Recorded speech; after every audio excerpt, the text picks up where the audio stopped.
The Horrible Gamers podcast may contain content not suitable for all ages. Listener discretion is advised. Welcome, ladies and gentlemen, to Horrible Gamers podcast, show number 370.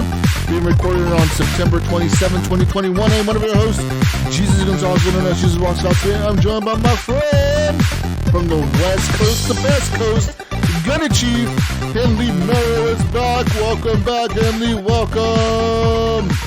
Yeah. What's up, man? How's it going? Glad to be back here on a fine Monday. Things are well. On a very fine Monday, Gunny. That's right. Gaming is wonderful right now, actually. It's a nice, cool, breezy 65 degrees in this room. It's pretty cold, actually. I'm starting to get chilly. I think that's what it is. What it is here, because we actually got a teeny bit of rain, but it's not enough to put the fires out. You know why? Just again, all that rain is up by you. It's a lot of rain up. No, but in this room it's 64 degrees or 65 degrees right now. I have the AC on. Temperature. This room is fucking cold right now. It's chilly. I have a nice cold beer in my hand. It's a nice day, Gunny. Anyways, welcome to the show, ladies and gentlemen. Welcome, friends. Our friend, the Mayonnaise, cannot make it today. He is gone. He died. He was trying to change a tire. I think it's his daughter's car or his spare car. And yeah, I think she accidentally pushed the jack. Splat!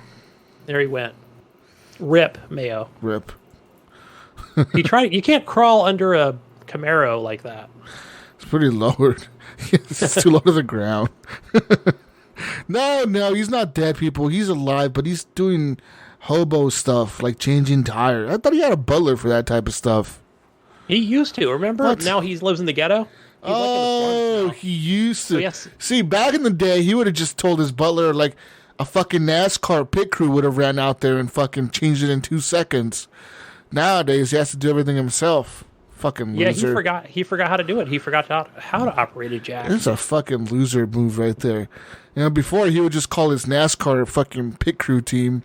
They'd be out there in 2 seconds. Zoom, zoom, zoom, zoom, fucking taking out tire out. Fucking feeling it. Go. Fucking cleaning his windshield and shit. Oh, man. That sucks. Sucks when you're a hobo, man. Welcome to the normal life. Yeah, like us. Yeah, welcome to the nice hobo life like the rest of us. God damn it, you. Anyways, let's give a quick shout out to our friends over at Patreon, patreon.com/horrible gamers that support the show with the monies and keep this show ad free. This is the only ad you hear, people, in the whole show. We could have a lot more ads, right, Gunny? But we had a couple. I don't want to put more ads. Years. This is the only ad I want to put. That's why I love these people. That's why I love them. That's why I love Leahy, the legendary Big D, Jason Sams, Robert Noble, Sean Petrek, Chad, Vader Holic, The Commandalorian, Native Lives Matter, Henley M, Porchapu, Nypron, the best HGP host ever, John Jerome, Evan the Grower Not a Shower, Big D Tanaka, represent, Jonathan Titan, Big D Hall, and the first HGP Patreon, Bill, still even the biggest D, Garner the second. Thank you guys for supporting the show with the monies, the big money bags over here, big money bags. Wow. Thank you guys, especially all y'all on the West Coast represent. And our East Coasters. I love all you guys. Yeah. What's up now, Gunny? What's up now? Even the middle America. Yeah. Anyways. And our Canadian That's friends. the Patreon. Hey. That's the Patreon list. Got that out of the way. Okay. You can also support the show by listening to us on different podcast platforms. We are available on everything from Audible to Pandora Radio to Spotify, iHeartRadio, TuneIn, Player FM. What else, Gunny? Name some, Gunny. Name some. Google Podcasts, Apple Podcasts. Come on, Gunny. If you go to what was I going to say? If you just go to Alexa, what's Alexa? Is that Amazon? Yeah, that's Amazon. Yeah, just say, Alexa, play the latest Horrible Gamers podcast, and she will. It'll work. It'll fucking work. And Yeah, pretty much. We are available on everything. We're also available on YouTube. Now, once this show is posted, it's automatically uploaded to YouTube as well. We are on there. Is it an audio form? Yeah. Yeah. Anyways, go listen to us everywhere you can listen to us at. Also, the newest platform we're available on is Facebook.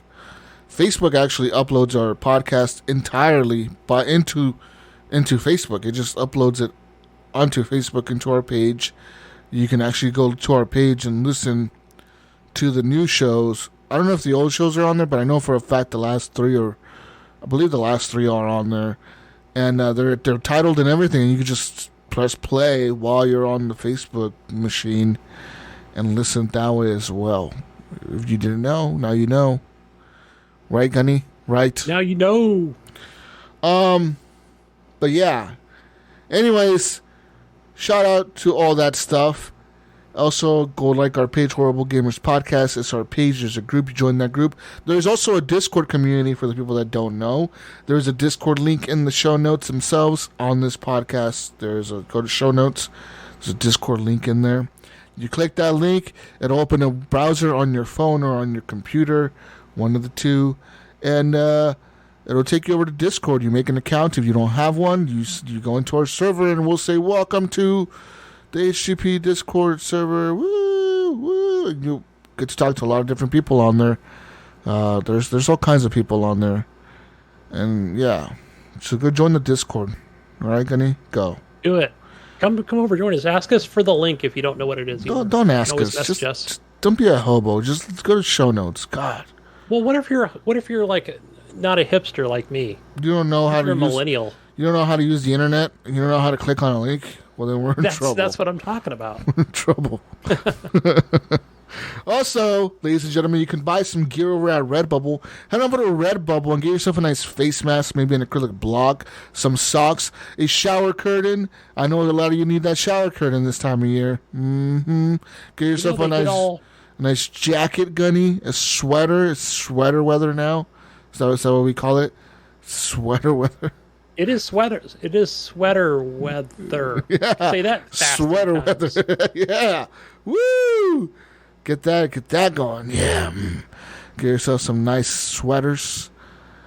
Yeah. Yeah. You know you like them big hoodies. Them big hoodies, Gunny. Go get them big hoodies now. So they can't see it, right? And wearing a mask, you can do all kinds of things. And then use a fleece blanket as well. Get yourself some nice stuff. Okay.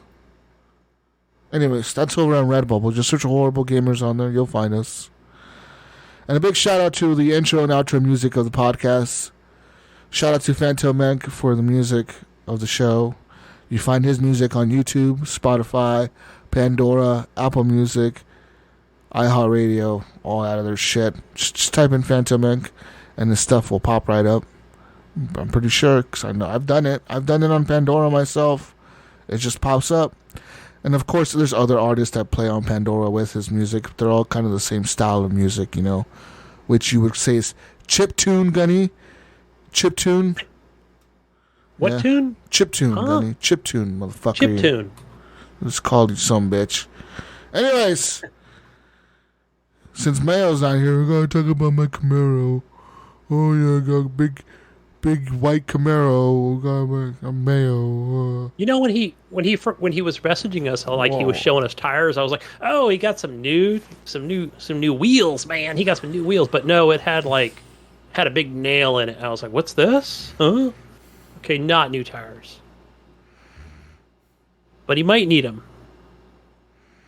Or his kid might need them now. He should put like big old fucking truck tires on that car, like big old mud tires. Well, if you're going through cornfields, lift that some probably bitch. need those.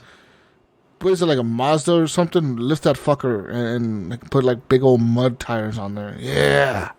That I did watch Fury Fast 9 this past weekend. Okay.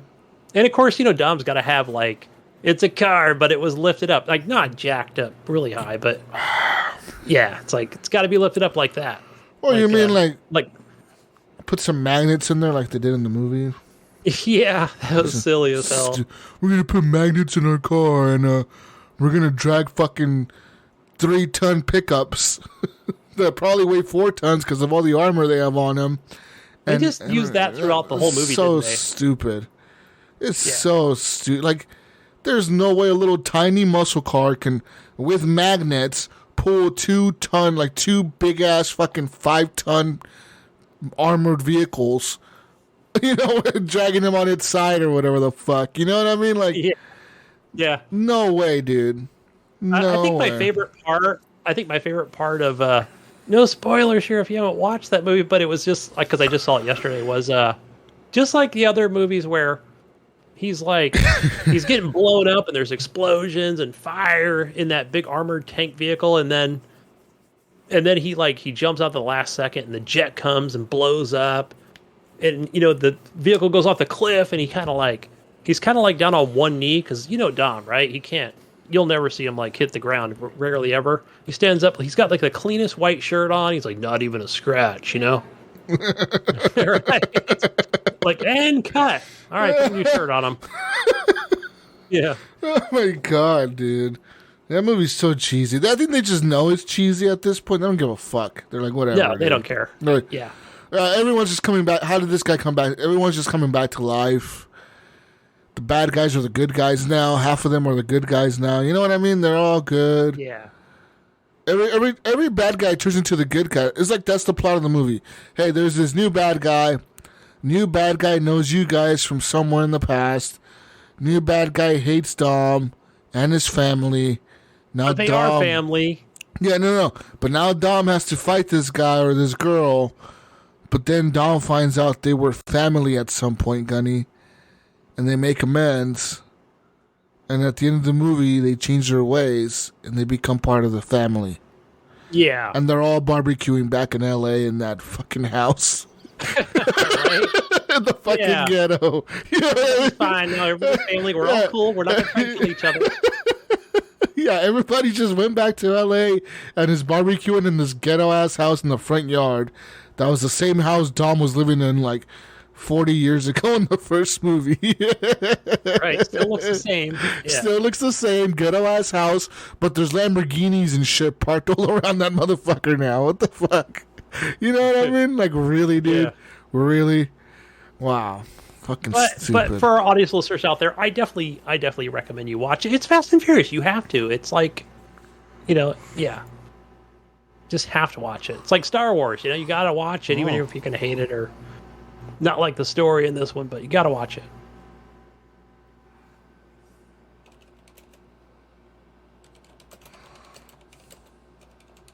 What else we got here? Oh, sorry. I was messaging Nypron. He might be joining us here in a bit. But anyways, yeah, man. I don't fucking know. I don't know what the fuck. What the fuck was I gonna bring up? What the fuck was I gonna bring? I forgot. You just threw me off, Gunny. I know. Sorry. I think. Oh, you son of a bitch. God damn. I don't know. Do we have any feedback from? Oh yeah, show feedback time, you motherfucker. You. We had Show something in feedback here. time. Maybe. Sure Pockets. One of our loyal listeners, Mr. Evan, the Growing Art Shower, Big D Tanaka, said, number 369 at 3 hours, 6 minutes, and 38 seconds. He quoted me saying, ow, my balls, ow.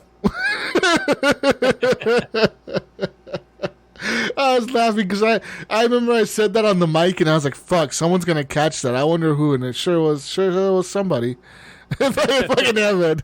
I'm going to give the backstory on that one. Well, the thing is, I was trying to sit down and I heard my balls sitting down like a boomer or something, bro. Like, it was just one of those boomer moments, you know what I mean?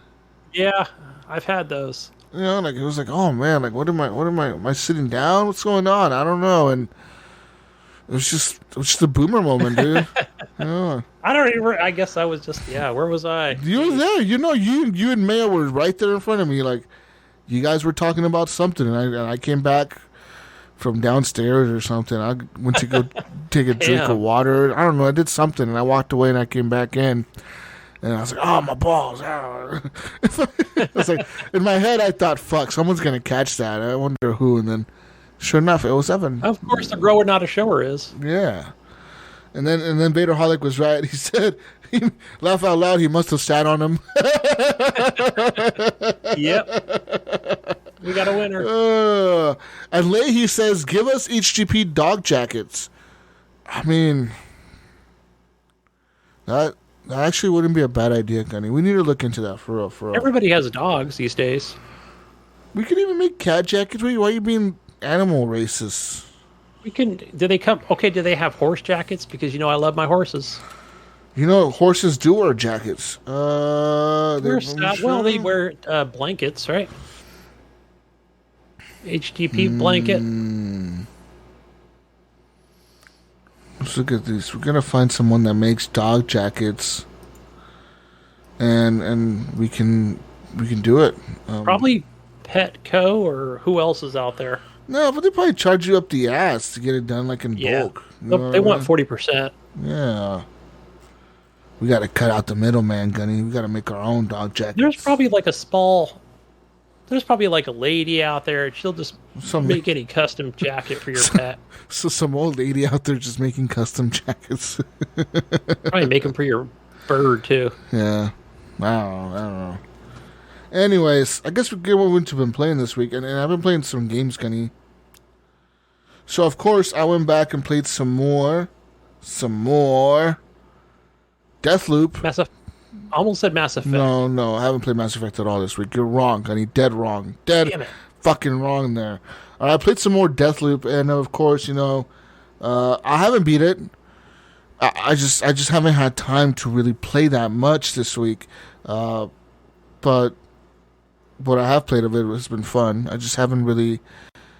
I guess I haven't really progressed the story any more than I already have. What I already have, where I was at last week, is where I'm at this week. Let's put it that way. Like, I didn't progress the story at all. I'm in the same fucking spot. So I have a few slabs.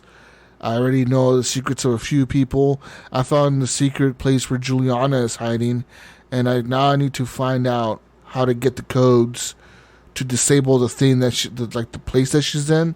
I think it shuts off the power or something to it, and that way I can access it and kill her too.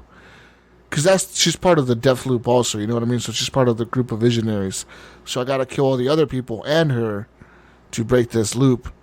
And, yeah, so I look forward to figuring that out. The reason I didn't play it much this week also was because I wanted to give Bethesda about a week or so to patch the fucking game. To patch the fucking game, man. Yeah. There are some game-breaking bugs in there. Like I said, those two bugs that I encountered where you pause the game, it's either halfway in a mission or something to check, because there is no mini-map. You got to pause the game to check your map. And it's bullshit that they fucking pretty much don't fucking, it's just a bug, that if you pause the game, it'll just break on you. That's not cool, man, because you have to restart everything. Like, all the progress you made up to that point in the mission, if you killed the visionary, you got their slab, you got all this fucking residium, you got all these cool guns, you killed Juliana because she invaded your game, you got all this cool shit. Even if you made all that progress, you lose it all, and it's kind of bullshit. I don't like that. It's one of those Bethesda bugs that pisses you off, and they have it in almost every single fucking game they ever make. Like, especially all their good games, like fucking Elder Scrolls and Fallouts. They always have these fucking stupid bugs that it's like, how do you guys not, is this like a thing? Do you guys just do this on purpose? Do you guys put these bugs in your game, like, just to make them shitty? Like our game is great, but we're going to put these bugs in there just to make it a little shitty for everyone. You know what I mean? Not everyone, it's got to have jank. Not everyone is going to get to experience this jank free. All of you are going to have a little bit of jank, but some of you are going to get really fucked over, and you're going to lose all your progress. But that's part of progress here, okay? It's fucking bullshit. You probably know more on this, but so that's Arcane, right? Is that what else is involved? And I'm sure, and they kind of work under that Bethesda umbrella. So I mean, that does kind of tell you right there.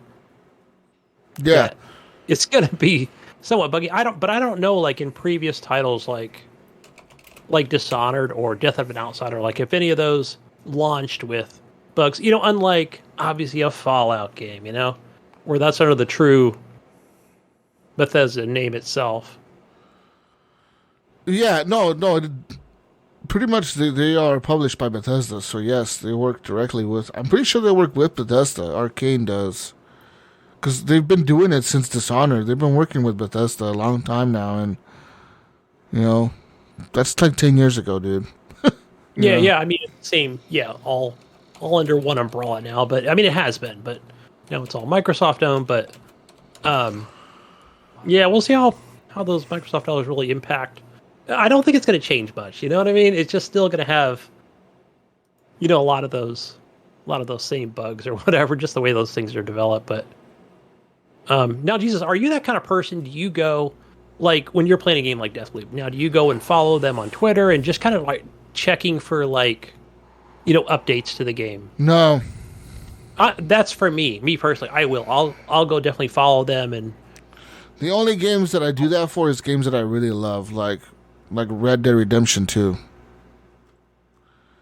I will follow those motherfuckers and follow all the updates they do to it and check on shit. But if I don't care about your game, I don't fucking care. I don't follow it. Yeah. I mean, that's it for me. Like, where I'll definitely do that. I'll go follow fan accounts and stuff, and just to be updated on a daily basis on, you know, what's next. Like Cyberpunk, I followed them for probably like 4 or 5 months. Yeah, I still follow them. And other fan accounts, yeah. Yeah, like I still follow Cyberpunk. I follow Call of Duty. Even though I only post about is Warzone, really.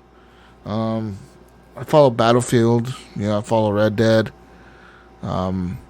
Just those games, really, is the games that I follow. Sometimes I'll follow Madden, just to like see what Madden is doing. Which I think I'm going to buy that game this year on the PS5. I know it already came out. I'm like a month late on it, but I'm probably going to buy it on the PS5. Just to play it, you know? Yeah. So I usually play it on the PC through, was it that EA Premiere? I'll sign up for that for a month, because it's only $15 a month. And the cool thing about the EA Premiere is when you sign up for that one, you get the Ultimate Edition of games. So when you sign up for that and you play Madden, you get like all those fucking extra card packs and shit that you can open. And I don't know what it is, man, but it's really satisfying to open those card packs that are not really real.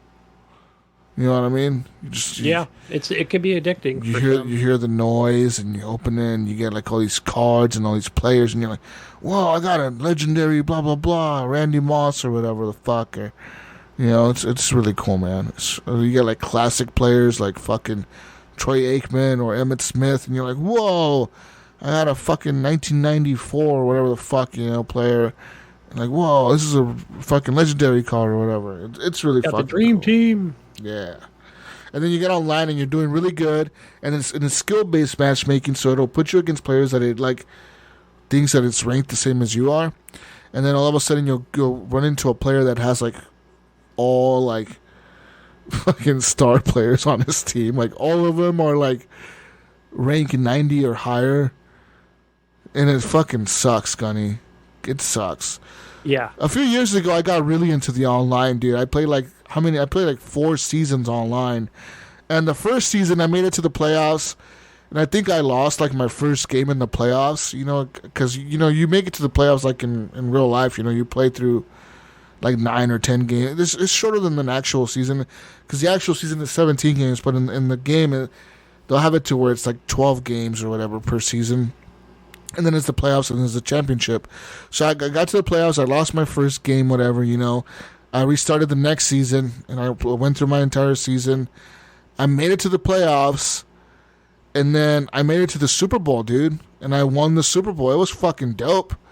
That was really cool, man. Like, it was really cool being like in a Super Bowl game where you know you're playing against another player, you know. Yeah. That was a unique experience. Like, I was like, this is why people love this shit so much, because it's like you're playing chess almost, you know, and like you've been collecting these pieces or whatever, and you got the right pieces at the right time, and you're just like, fuck yeah, my team is able to compete against this guy's team, you know, and you find out like, because usually what happens in every match, it's the first 2 seconds of the game, Either you or the other guy will pause the game, right? Whoever pauses, because you only get so many pauses per game, so you burn a pause. In that pause, if they pause before you or you pause before them, both of you have to take that time to look at the other person's roster, because you can. So you run over real quick, you tab over to their roster, and you check who their starting players are. And that's how right away you'll know if they have like a good quarterback. You'll know who their running back is, and you'll see who their wide receivers are, or who their star players are, and that way you know who to start targeting. Like oh, this motherfucker has really good wide receivers, so that means he's probably gonna be throwing the ball left and right. Or oh, this guy has a really good offensive line and a really good running back. It means he's probably gonna run the ball a shitload in this game. Or this guy has a good running back and good wide receivers. I'm really fucked all around. Yeah. So you gotta like and that kind of determines how the game plays out. And you can also check to see if their players are injured, so if their players are out of the game or not. Because in the season, if your player gets injured and your player gets a major injury, he's out for 2 or 3 games, and he's out 2 or 3 online games. You literally cannot bring him back, until he's out for 2 or 3 games or whatever. You know what I mean? So it's really hard. It's like real football. It's kind of like almost like fantasy football, but virtual. Like online. Like you're actually playing it. You know what I mean? It's kind of what it is, really. And then you spend real money on the cards, and you get all these points and all these coins and shit. And then if you win the championship, you get like all these extra coins and all these extra packs. And then they'll bump you up and like, okay, now you're in the fucking gold league, or you're in the silver league, or you're in the diamond league. I think the diamond is the highest league in the Madden game you can get. And those guys are hardcore, Gunny. You think like there's hardcore players in the bronze league. There's like super hardcore players in the diamond league. Like these motherfuckers are unstoppable. They might as well be coaching real football fucking games. You know what I mean? Like they know everything. Yeah. They know formations and lineups and all this shit, motherfucker. They know, all right, this motherfucker's running a 3-4 defense. We gotta fucking do this, and that, to combat this shit. It's fucking wild, Gunny. It's wild, Gunny, and Madden. That is some wild stuff, man. I haven't been watching football as much lately. Like I might watch, like I don't know, whatever it is, Raiders, a Niners game. Usually 30 minutes, I'm like, I'm gonna go play a video game. Go play me an action game. Watch a movie. Nice. But how long? Like, so you mentioned the Super Bowl. I remember you talking about this a couple of years ago or 3 years ago. But so when you pause or whatever, is it like a real timeout where it's 30 seconds or 45 seconds? Whatever it is. It is timed. You don't have like an infinite timeout. Like your timeout is, I think it's timed to 1 minute. Yeah, because there is times where you'll play in a match, and if the other player is losing, they'll troll you. They will fucking troll you at the end of the quarter, like the end of the fourth quarter. They'll just keep pausing at the end. Okay, like the timer just kind of burns up a little bit. Yeah, no, but like say I'm down a field goal, and I'm doing really good this last drive, and I'm in the fourth quarter. There's a minute left on the clock. And I'm driving the ball down the field, right? I'm getting closer and closer to the end zone. And I'm about to get into field goal range. And what will they do? They'll pause the game. And they'll just leave it paused for the whole minute. So you got to sit there and, and it kind of, I think it's almost like in real life, when like the coaches call a timeout when the kicker's about to kick a field goal to win the game. They'll call a timeout before they snap the ball. Like as soon as they're about to snap it, they call a timeout, real quick, and it'll like the referees will blow the whistle and they'll be like, "Oh, that didn't count as a kick." That was a timeout was called right before the snap. It's kind of like that. They're trying to ice you, pretty much. They're trying to because usually when you're driving the ball down the field, you start building a strategy. If you're saying like, okay, man, my say like my running game is doing really good all of a sudden, the person is doing really bad with running game, or say like I'm doing really good with passing right now. I maybe I injured one of their cornerbacks or something, you know what I mean, or I injured their safety, or injured their defensive back, or their linebacker or something like that. That really, can change the game for you, Gunny. You know what I mean? Because sometimes, like, say they have a star player, like a star linebacker or something, and you injure them. then all of a sudden that really opens up your playbook because now maybe their backup is not nearly as good as their starter. You know what I mean? They usually aren't because you usually have your star players and like the backups are usually not really ever that good. You know, and so like. It's like in real life, man. You got to take advantage of those situations, you know. And like I said, sometimes in fourth quarters, they'll real troll you it's like real life trolling, man. These motherfuckers will pause the game, and they'll just pause the game. you just sit there, and it's like, and then you see a timer. It's like 59, 58, 57, 56, right. 55, and you're like, oh, this motherfucker, dude. And then you're like, you'll get okay, and then it'll start up again, and then like your players will walk onto the field, and you're about to line up and snap the ball or whatever, and right before you snap the ball, timeout. The game is paused again. It's like, oh yeah, pause the game, and he's like 59, 58, and the thing is, they only get so many per like the game kind of prevents them from keeping like trolling too much because you only get like 3 per game or 4 per game, and once that's done, you're done. You know what I mean? Like you can't call it, you can't pause the game anymore. You gotta fucking take a risk of, if you gotta take a piss, you gotta walk away and hope your fucking uncontrolled player fucking doesn't mess it up for you guys. You know what I mean? Or you can use bots, right? Well, I mean, usually with the game, the way it plays, you know, it's the you're really controlling the player that you have on, you know, and sometimes it'll automatically switch to the player that's near the ball. But most of the time it doesn't, you know, like you have to switch it if you're on defense. So if you're just a lineman or whatever and just walk away as a lineman, everyone else will kind of do their thing, you know, and you just gotta hope that the guy doesn't fuck up your fucking defense or something, you know what I mean? But yeah, man, Madden it's a dope fucking game. Like I said, it's so addicting because just talking about it makes you want to play it. But dude, you spend so much money on those Madden packs. So much. Gunny, I spent hundreds of dollars that year. Ooh. Yeah, I remember you talking about like had to buy the ultra premium. Bro, I was legit buying card packs like every other week, like just like maybe I buy like $10 more worth. Maybe I buy $20 more worth, Gunny. Just maybe I'll get a good player if I buy $20 worth. And then sometimes they'll hit you with, oh, it's Christmas time, so we got a special 25 packs for the price of 10. Buy now or lose out on this sale. It's only a 24-hour sale, and you're like, fuck, I gotta buy that. I gotta buy all those fucking cards. So, yeah, it's shitty. Anyways, we got a special guest on the show, ladies and gentlemen, replacing the fucking hobo-ass Mayo with this non-NASCAR pit crew tire changing. Nypron is back.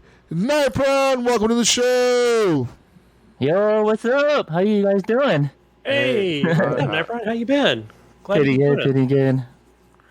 Just you got a very playing some video games. A lot of video games. Very purple. You've come to the right place, my friend. Good. Yeah. Anyways, so besides all that, Gunny, I've been playing one game really this whole week, and this is the game that's taking up most of my time. And that game is Ghost of Tsushima. Oh yeah, you were texting us something about the definitive edition or whatever it is that came out. It looks incredible, dude. Like, you know, like it looks good on the PS4 Pro. I'm not gonna lie, it looks pretty decent. But on the PS5 with the definitive edition, it is true 4K. Like, it is in 4K, so it has 4K textures, and it's running at 60 frames. So you got 4K and 60 frames.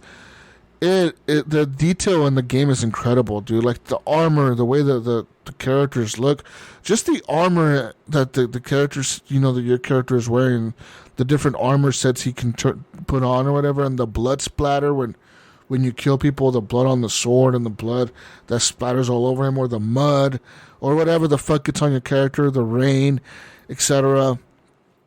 It's fucking nuts. But I finally beat the game, dude. So I was, you know, this week, Monday, I kind of just started playing it. And I was like, you know what, should I play Deathloop or this?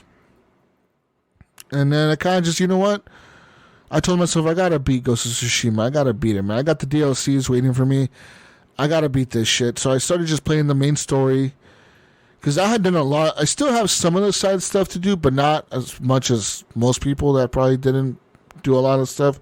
Because I did a lot of it. Like most of it, I already did. But yeah, I ended up running into the story, and man, that story, it's really good, dude. So I don't know if you know this, but like it's about, you know, this island in Japan that got invaded by the Mongolians, and the fucking Mongolians come over there. They invade the island. They capture your uncle, which is Lord Shimura of the Shimura clan, and which is a samurai clan, and you pretty much go and rescue your uncle after like doing all this crazy shit. Your uncle gets kind of pissed off at you because he says you fight with no honor because you kind of do a lot of sneaky shit like ninjas, kind of like thieves. Because this thief chick shows you how to be like stealthy. She tells you like, okay, look, like these guys, these fucking Mongolians, like they outnumber you. You gotta play it smart. You can't just walk in and try to fucking fight everyone because they're gonna fucking murder you. You know what I mean? Like you gotta take these fucker numbers down and then you can fight them. So your uncle is kind of disappointed in you or whatever, but then he kind of forgives you and he understands why you did it. And then later on in the game, you do more and more shit that's shady, like in his eyes, and shit gets bad, and he kind of pretty much declares you like a traitor to the samurai way. Like you pretty much get declared like a traitor, Gunny. You know what I mean? That is so fucked up. And then by the end of the game, toxic uncle. Spoilers, everyone. Spoilers if you didn't beat this. You got a warning. 5, 4, 3, 2, 1. All right, and then by the end of the game, Gunny, your uncle had declared you a traitor to the samurais. He had arrested you once, and you escaped because your friend helped you escape. Your thief friend helped you escape. And then you go and you pretty much defeat the Khan, which the Khan is the leader of the Mongolians on the island. He's like the general or whatever, the leader. You go and you defeat him. You defeat the Khan, and your uncle, you kill the Khan. Your uncle kind of helps you in that battle because you sneak into his camp and you leave him a note saying like, hey, look, me and my friends and the people that I've gathered up are planning to attack the Khan's base. If you can bring the samurais, because what happened when you free your uncle is he sends a letter to the shogun, and the shogun sends reinforcements of samurai to the island, you know, to replace the samurais that were killed in the first battle. Anyways, pretty much you are now going to battle the Khan. You battle the Khan, you kill him, and then when you come back, your friend tells you, hey, your uncle was at the battle, and you're like, where is he now? Did he come here? And she's like, yes, but he said that he wants to meet with you at the tree or whatever, this fucking tree or whatever. And apparently this tree is where your old hometown used to be, and that's where you trained with your uncle as a kid. So you go there, you meet your uncle, and your uncle fucking... Hold on.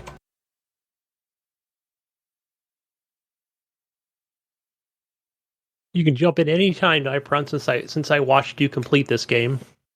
Yeah, man, that game is such a blur. No, I remember the last time you. Yeah, and then pretty much fucking.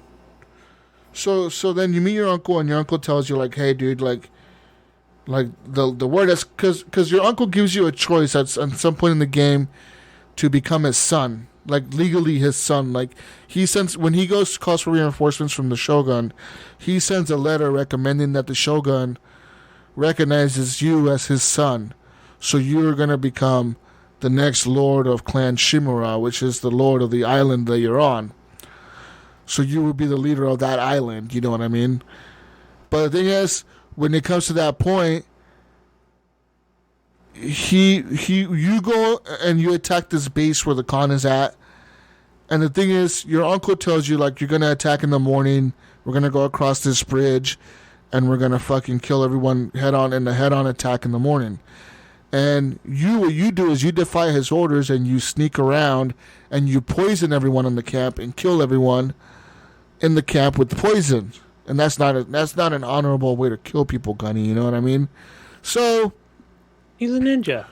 Yeah, pretty much. So then you kill everyone. You kill everyone with poison, And then your uncle, comes in with all his army, and he's like, what the fuck? Why is everyone dead already? And everyone's like choking on their blood. And he's like, what did you do? And you're like, well, I had to do this. If I wouldn't have done this, all you would have done is got all of our guys killed. Like, you would have got all of our samurai killed because it was a trap. There was a fucking trap set up. And thank God I killed all these guys, because if you would have just came in here in the morning, everyone would have got slaughtered. You know what I mean? It would have been a trap, And your uncle still doesn't give a fuck. He still feels like you are a piece of shit for not following the samurai way. And he tells you, like, because he sees your friend standing behind you, the girl that's a thief. And he's like, look. He's like, because you're like, his whole, like, all the shogun's army is right behind him. And he tells you, like, look. Like, he hands you this piece of paper that says, look, this paper here says that you will be recognized as my son, the heir to the throne of this island. You will be the leader of this island.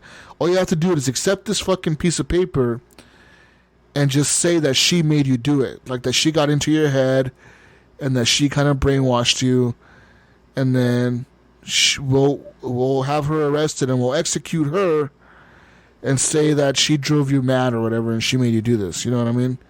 And that you won't do it again. Or whatever the fuck. That's all you guys say, And pretty much, Jen is like, nah, dude, like, fuck you, man. I'm not going to fucking do this bullshit. Like, she's my friend, like. So you grab the piece of paper and throw it in the fire. And you pretty much defy your uncle in front of his whole army, in front of everyone, like everyone, dude.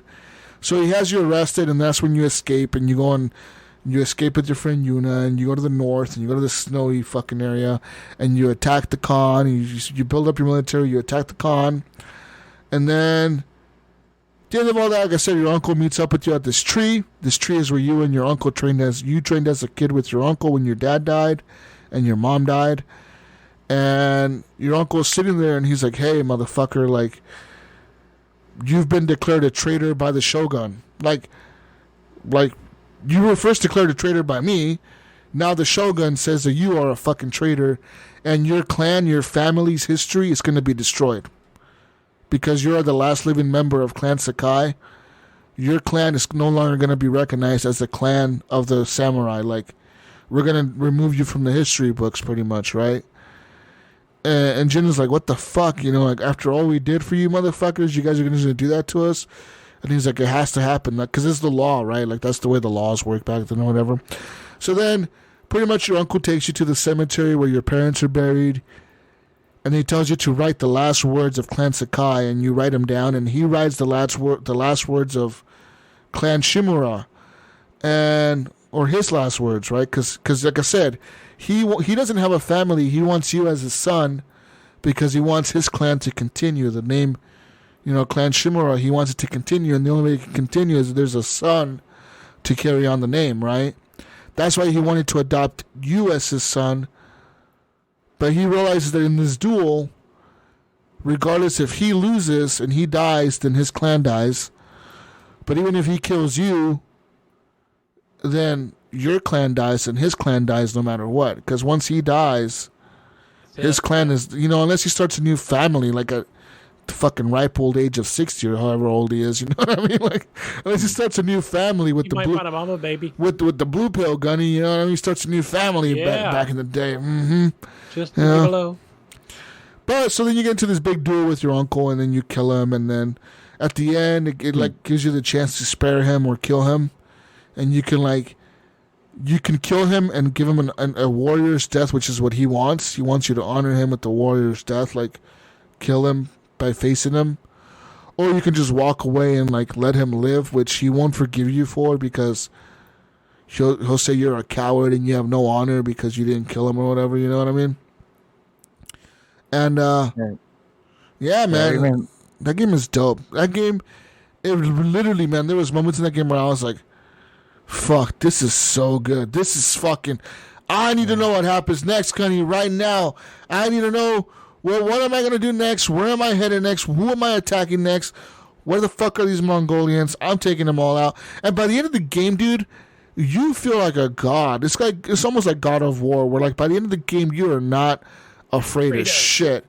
You're not afraid of anything, motherfucker. You're walking in and you're just fucking stabbing everyone with your sword. You're like, come on, motherfuckers, I'll fight 20 of you guys at a time.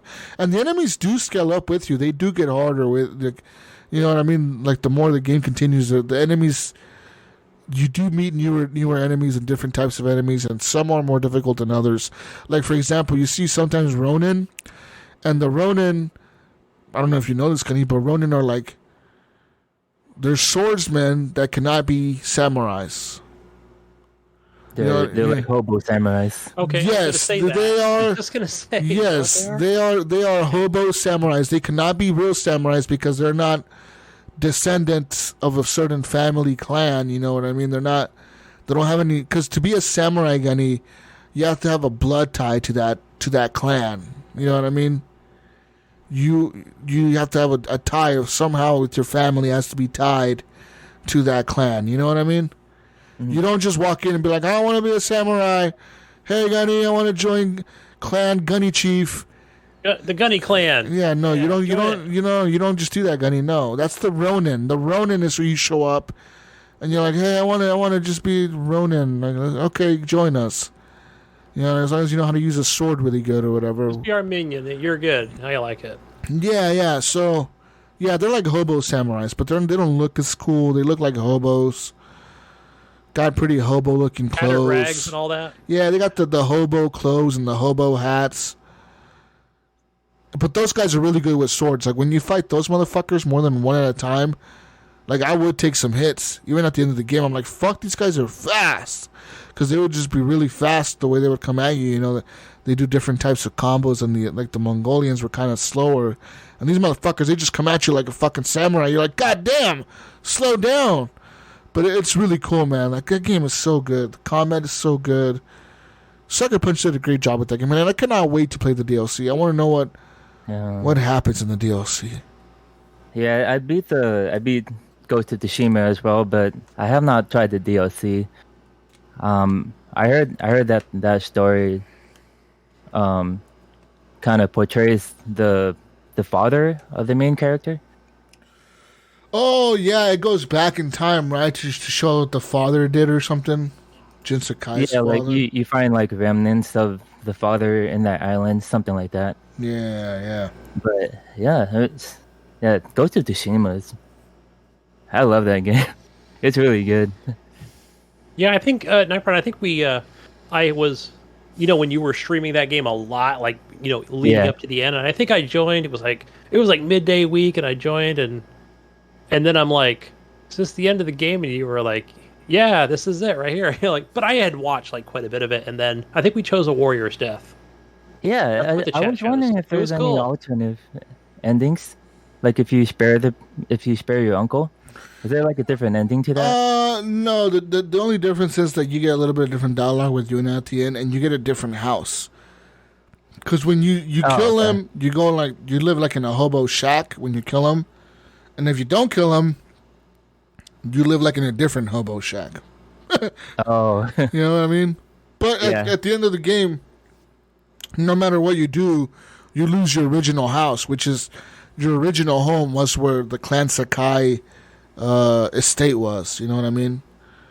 You lose that because that becomes the estate of whoever the fuck the Shogun sends over there and takes over that estate. It's fucked up, man. It made me feel bad for the samurai. You know what I mean, Gunny? Yeah, all that killing, all that what? killing. What do you get for it? For what, Gunny? For nothing, Gunny. Get a trailer? Yeah.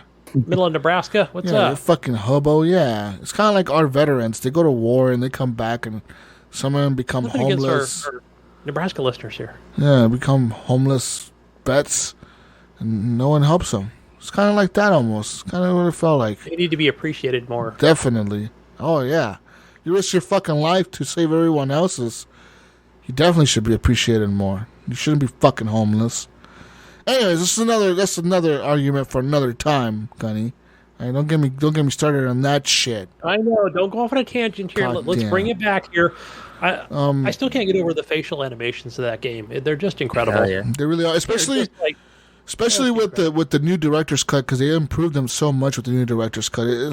Like I said, man, like it runs in 4K and like it's so beautiful at times. Like that last one, the last scenes with your uncle when you're at that graveyard and you're about to duel, and it's just silence. It's just literally just silence, and all you hear is the swords being like pulled out of their sheaths or whatever, and they're just standing in front of each other, and they're looking at each other, and they're holding their swords out, and you're like, holy fuck, this is so intense. It's like watching a cool fucking samurai movie, man, and it makes me want to like watch a samurai movie. It's what it made me want to do. Like, I want to watch a fucking samurai movie right now. You know what I mean? Like, this shit is so fucking cool, man. God damn, it's so cool. You said you were playing on the PS5. Yeah. How's the haptic feedback? What kind of haptic feedback do you get from that game? Oh, like I spoke about before on the show, you get haptic feedback with the wind, the way the wind blows. You'd have to You feel the wind. Yeah, you feel the raindrops on the controller as well. The swords, you know, when you are blocking, you feel the blocks or whatever on the trigger fingers, and when you're hitting the sword, when you're stabbing people, you can feel the stabs. You know. It's pretty good. It's pretty good haptic feedbacks. On the bow, you can feel the tension of the bow when you're holding the bow back and you're about to fire the bow and arrow. You can feel the tension of that bow, and like when it's about to fire and when and all that shit.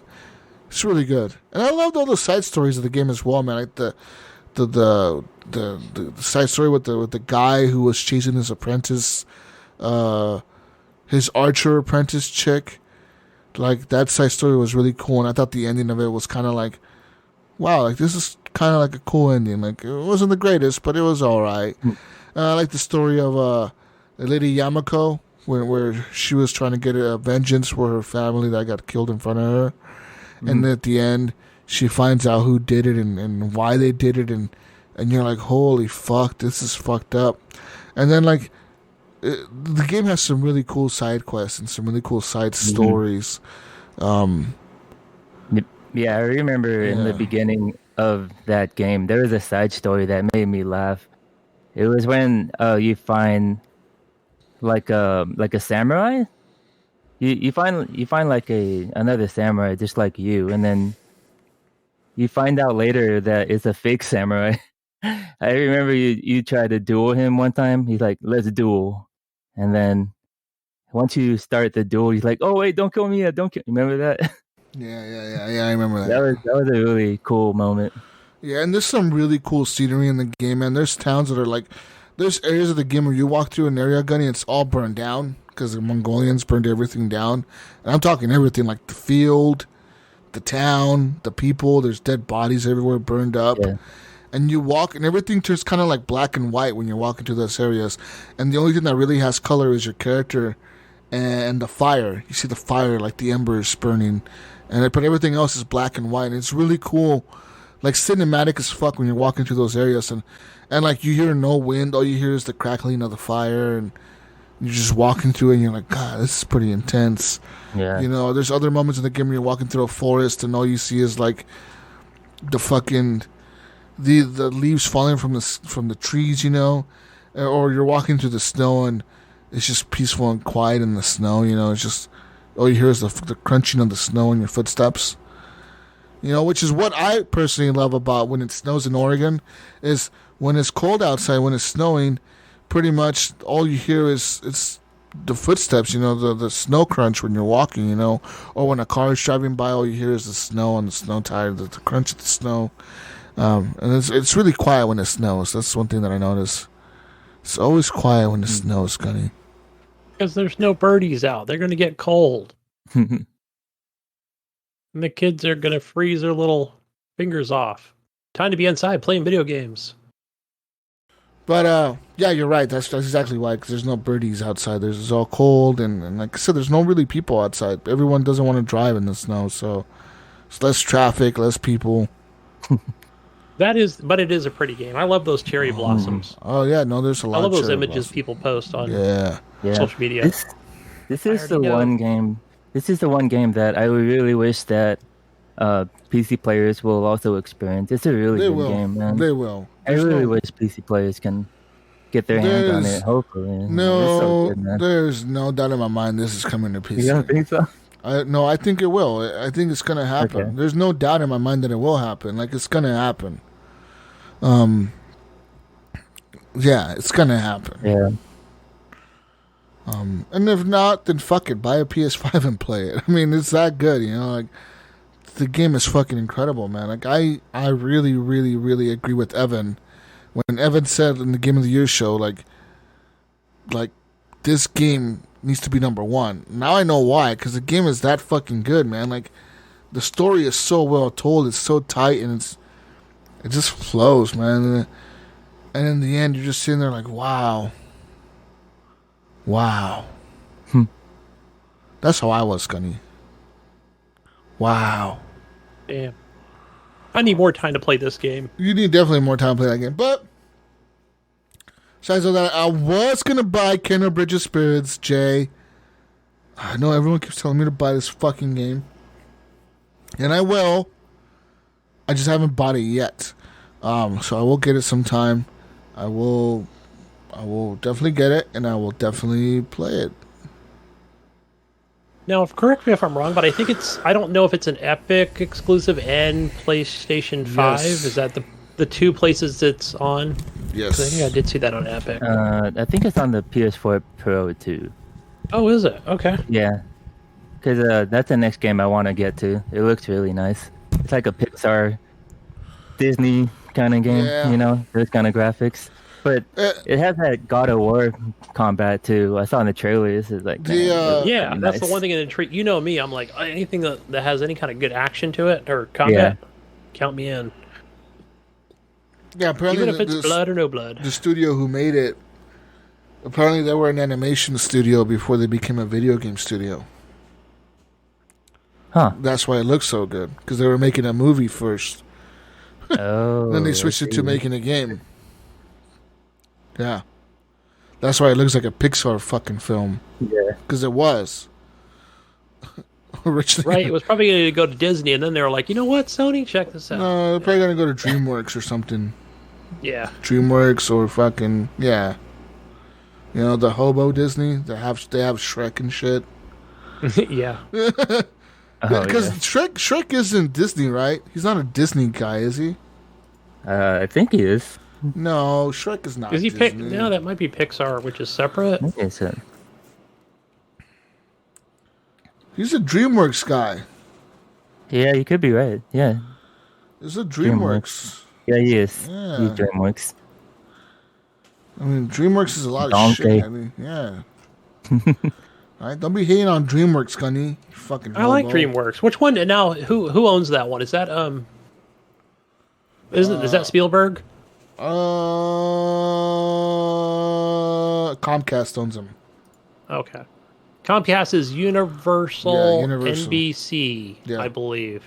Because when I Yep. that's right. Because when I go to Universal Studios down there by Nypron, down in Universal City, but I know that's still a little bit of ways from you. But yeah, it's like you see Shrek, it's all Comcast labeled and Yeah.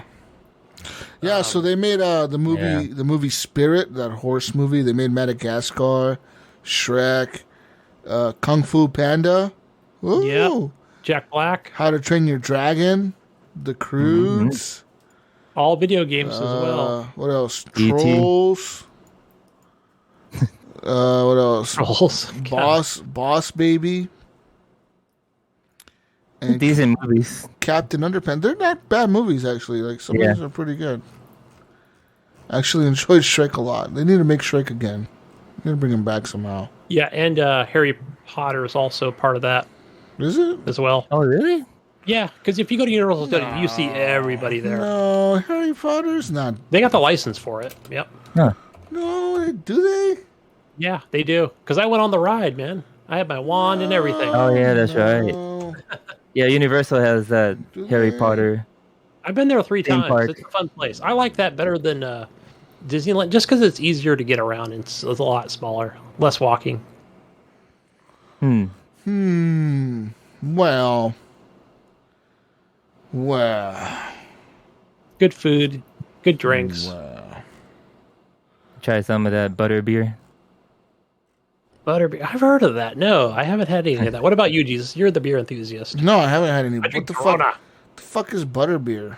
I don't know. That's some hobo made up shit from. Oh, is that Harry Potter. some Harry Potter hobo made up shit? Oh yeah. Yeah. You know who's had butterbeer? I bet you Brink has had butterbeer. That hobo. Anyways, speaking of Harry Potter is on HBO if you want to watch them all. You know, it seems like they know the time of year people like to watch Harry Potter, which is the fall and Christmas. Because that's the time I like to watch Harry Potter. And they put all the movies at that time of year. Like, they recently put them, like, last month. They're like, hey, Harry Potter's back. All of them. They're all there. Watch them all. We don't care. Watch them all. What's the one, the Kazaban or whatever? I like that one. The Prisoner of Azkaban? Yeah, I usually watch that one. If it's on TV, I'll sit down and watch it. Why that one, Gunny? What's so special about that one? I don't know. Like, it just seems like it's the most popular one they always show on TV. I watch all of them. I like all of them. Ooh. Yeah. What's up? I think. You're I like Lord of the Rings now. What are you, some Harry Potter hater, Nypron? Huh? I am not a fan of Harry Potter. How fucking You didn't dare read you, the book bro? when you were a kid? Nope, not a fan. Well, let me tell you, I never read the books because my mom told me that they were devil books. Yeah, my mom too. she would've- But I was in my 20s though, by the way. She wouldn't fucking let me, all right? She told me that them devil books ain't coming in this house. That's witchcraft. Fucking perform a fucking exorcism on my ass if I brought those things She home. finds them out of there. You got the pentagram. You got the pentagram going, don't you? I'm calling a priest. No, I'm not even kidding, dude. She legit thought these were like the devil books. I don't know, for some reason back then, like when the first books came out, like the first movie came out, like 2001, right? Or 2002 or something. I remember the books blew up, but it was before that. When I was in elementary school, the books were really popular because I remember like in third grade, Yeah. like all my friends were reading these Harry Potter shits, and I'm like, I want to read this book too. It looks cool. And I big, tried though. to It's like take 300 pages. yeah, but I tried to take one home, and my mom was like, "What in the fuck is this? Yeah. What in the fuck is this devil shit? Take this shit back!" And I think she even like wrote a letter to my teacher. I rebuke you, young man. No, I'm not even kidding, bro. Like, I think she wrote a letter to my teacher saying that he needs to stop teaching us this witchcraft shit. Yeah, I think because that's about right. Jesus, I was 25. I was working at this warehouse, with a lot of people, kind of like the facility of like what you work at now. Yeah. And then I remember like the boss coming in, but of course we're all adults. She's like, "Oh my God, these are these books. You all must read them, and you're going to get points for reading books." Wait. She gives you points for reading a book? What fucking were you in elementary school, Gunny? I know. Yeah, you know what? fucking points for now that you reading pointed books. it out, I didn't think about it. They were just more about educating yourself more, I guess. Not like going to college or anything. These dumbasses, they're so dumb. We gotta make them read books on their time off. Right, warehouse people, right? I was driving a forklift, right? And then it was like, no, read books, read newspapers and magazines. And you get points, and then you can get like bonuses and stuff. What was the entry level requirement for education to enter your job? Was it like, That was in high school education? Yeah. Did you pass 5th grade? Oh, you're hired. Yeah. You're hired on the job. Go. You're hired right now. Go to work, kid. It was $8.90 an hour. It was like depression times or something. Great Depression. Oh my God. Oh, that sounds like boomer times. God damn. Yeah, I just remember her being so excited for this Harry Potter, this new thing that was just, like she was, she's like, I got to buy every book. I want to buy everybody this book. Yeah. Did she buy you guys all a copy of the book? No. So it was like, I mean, obviously it was one of those things where you could this is back to, you just remember when they had bookstores and you can go to a bookstore. Those hobo things. It would just be there. There was no like order on Amazon, even though it probably existed, but it was like, every town had them. Do you think bookstores will be around forever? What's the one that keeps holding on? There's like, I know there's Amazon books there's at bookstores. I know there's like an Amazon store that's. But like, no. But like but legit. Think about history, right? I think so. I think you're always going to find. You think about history in the world, and in history, everything has always been written down, and that's how we know about wars and kings and emperors and empires and all this shit that's happened in the past. You know all this stuff that's happened in the past. It's all handed down either mostly through writing.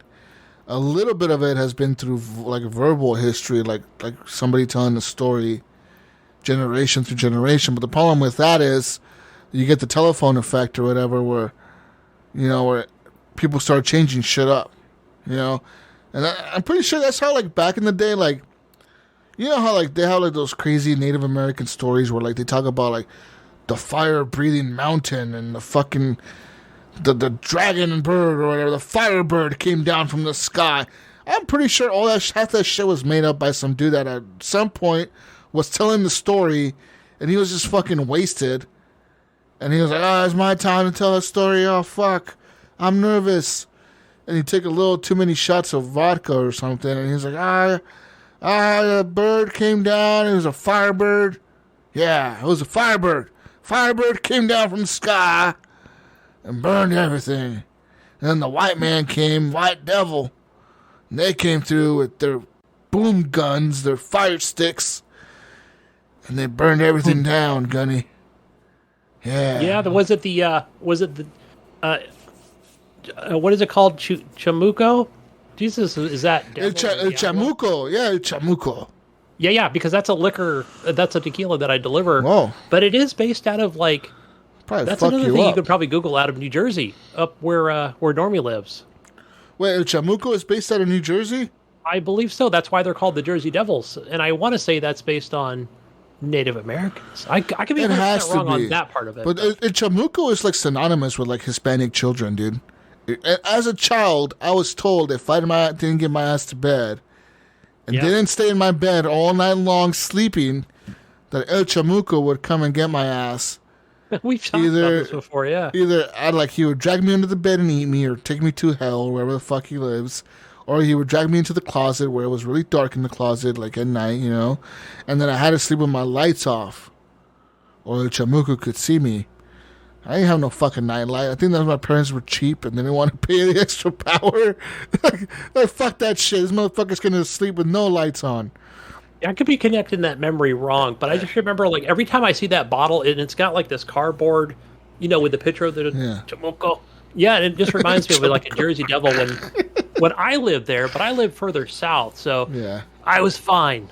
For me, Jesus, it was, my uncle used to say, I'm going to take you down to Sluggo Creek, where the slugs and slime are.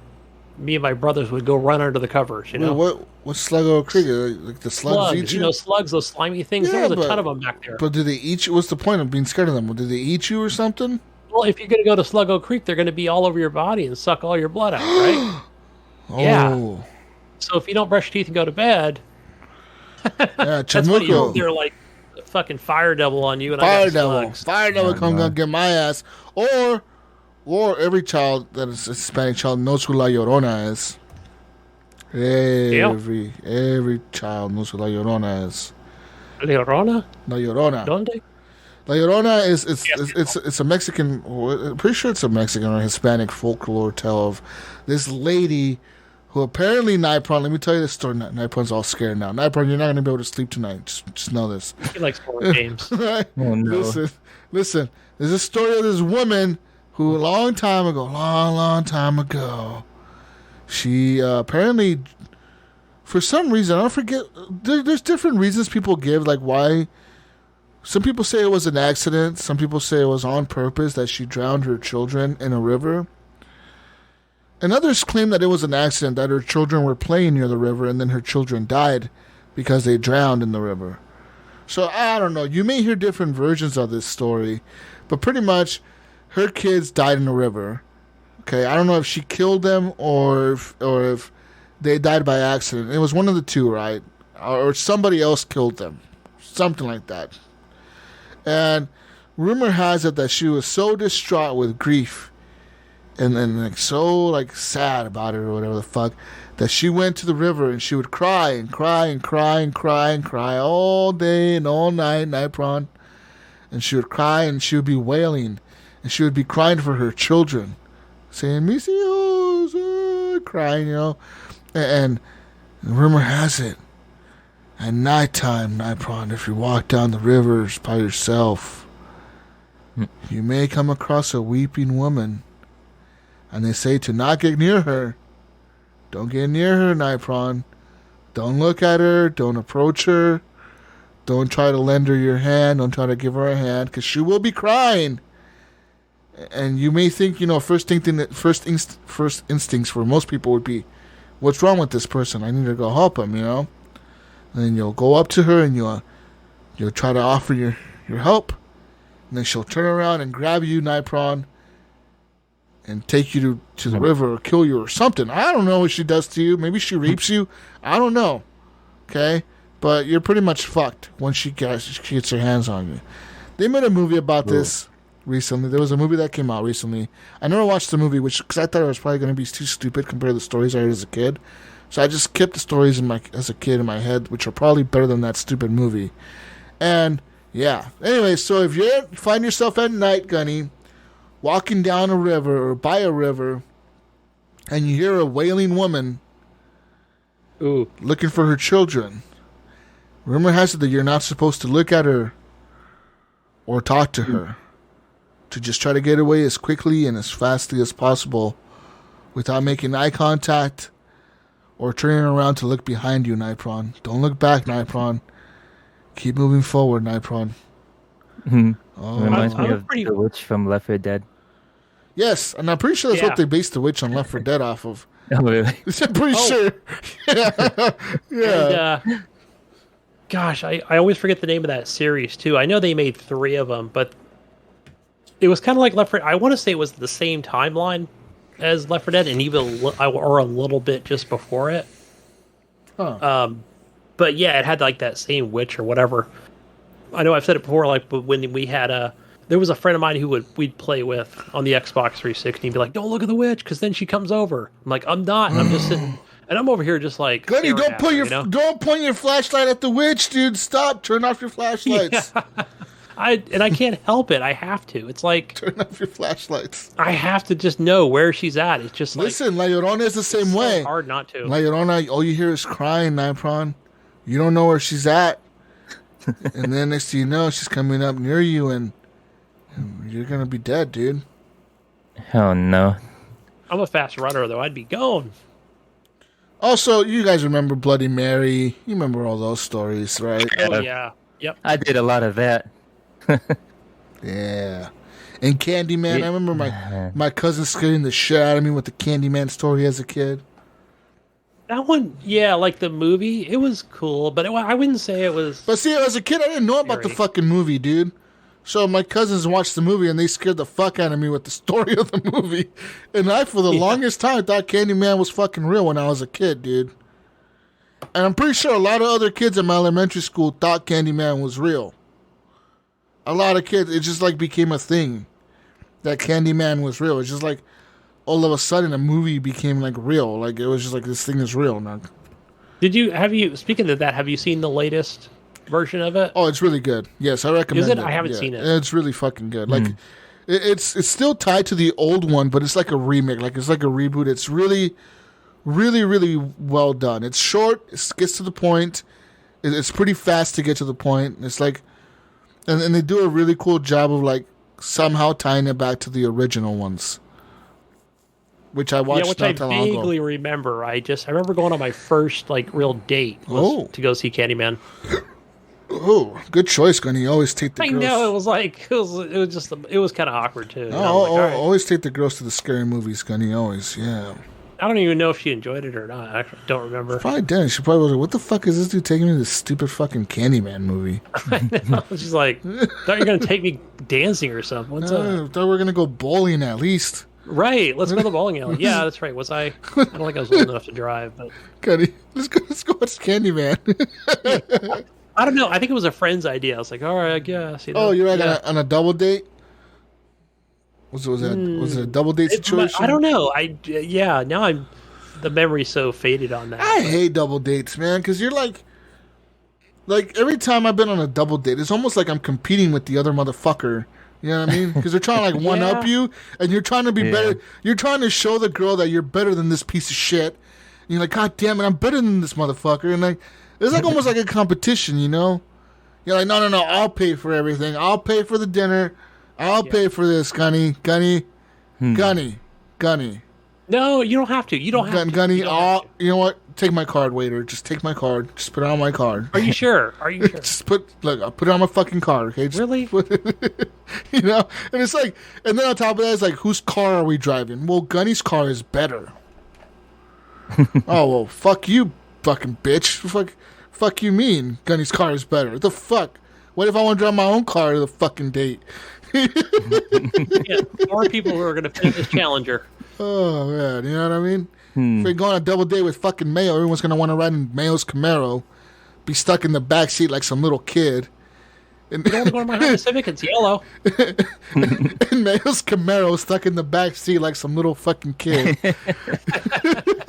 Hey, you got your booster seats on back there? Right, he might as well put in the booster seat, just leave it there. Fucking bullshit, you know what I mean? How are you going to compete with the Camaro guy? God damn. Yeah. See, that's when you're doing it wrong, Jesus. That's when you have to do two ladies. Oh. With two ladies. Oh. You got to get on that level. Whoa, that's next level shit right there. Some pimp shit right there. Yeah. No, that's when you slash the tires on the Camaro so he can't fucking change it. We realize now that it takes him 6 hours to change tires, Gunny. So he's going to be stuck. You slash at least 2 tires. He's fucked. You know what I mean? He won't be able to change. You'll be good. We're taking the Honda Civic, ladies. Yeah. Then we come on and go, well, then we took my friend's kind of gray Prius to the movies. Prius. Fucking Prius. Let me bring my Camry. Who could take the Camaro? Fucking Earth to the sea, though. Magically, it had 2 flat tires. Oh fuck. Oh yeah, we know it takes Mayo like 4 hours to change a tire now. I mean, it's pretty much how long it took him, right? To change his daughter's tires out, like 4 hours or something. Poor Mayo. We love you, Mayo. We do. Not really. I'm just giving you. We wouldn't give you such a hard time about it. Yeah. Anyways, that's all I played, man. What have you been playing, Gunny? I have been playing Diablo 2 Resurrected. It was an old school PC game that I never played. I wouldn't even have known where to play. Like, I guess probably the Blizzard app is what I call it. Right? Nypron, is that? The Battle.net. Battle.net. Oh my god, I always forget that. Well, I never go on it anymore. Like I downloaded Warzone and I bought. Like I was like, I'm gonna play the game. I'm gonna get into this FPS. But I ended up just playing Warzone. Like, because it takes up so much space here, I can just play it on my old 1X. But yeah. So I played the beta a few months ago, and I was like, I don't know. I'm not really feeling this. Like, I'd rather just go play Diablo 3 because that's something I've put probably 60 hours or more into. Because I always loved like the barbarian up close character. And yeah, I remember playing that back on Xbox One, and I might have done, probably every class in there except for like Necromancer, which that's the character I'm kind of working on Diablo 3. But but I was talking to Ryan. I was like, I'm gonna pick this up. So it was either going to be that or something else. But I think for $39 or whatever it was, but $49 upgrade and you get some Diablo 3 DLC. I haven't checked that out yet, and a new pet for Diablo 3. Wow. But, wow. Yeah, new pet. I don't even know what it is. I was like, I'll do the $10 upgrade. Hell yeah. So, but so I went in and I'm like, all right. So I played Barbarian, I think in the beta, So I'm like, all right, I'm just going to choose something different. I'll just choose the class next to it, which is the paladin, right? He's just more about his scepters and but he can also Crusaders. Yeah, like that. So, but for now, like everything's been working good with like I've been using a two-handed axe as of this morning, and it's working pretty good. I was using sword and board, sort of a small steel sword or whatever it's called in the game, but what level am I? 8, 9 or something like that. And so far I'm enjoying it. It's coming together, I'll say. It's got the it has that old school look to it and feel, of course. So I really don't know like any details on what they changed or what they added or anything. So really I'm just kind of coming into this blind for the most part, just from what, again, just play the beta. I didn't read up on it or anything. But I'm digging it, man. It's good so far. And go ahead. Are you playing this on a controller or a keyboard? Yeah. So on controller on the Xbox Series S. Oh, okay. And even like Diablo 3, I've always played it on Xbox. I've always looked at it like on the Battle.net and like, oh man, I really want to play Diablo 3 on here with, a mouse and keyboard. I want to see how that feels. But yeah, they're always like full price games. You know how Activision is, right? Especially when it's on their own launcher or something. I don't know. But one of these days I will get to, experience it in its true form, I'll say. Yeah, I remember Diablo 3 when that came out. I played that on a mouse and keyboard. And then I think they released this on the consoles, and then I tried it on the controllers.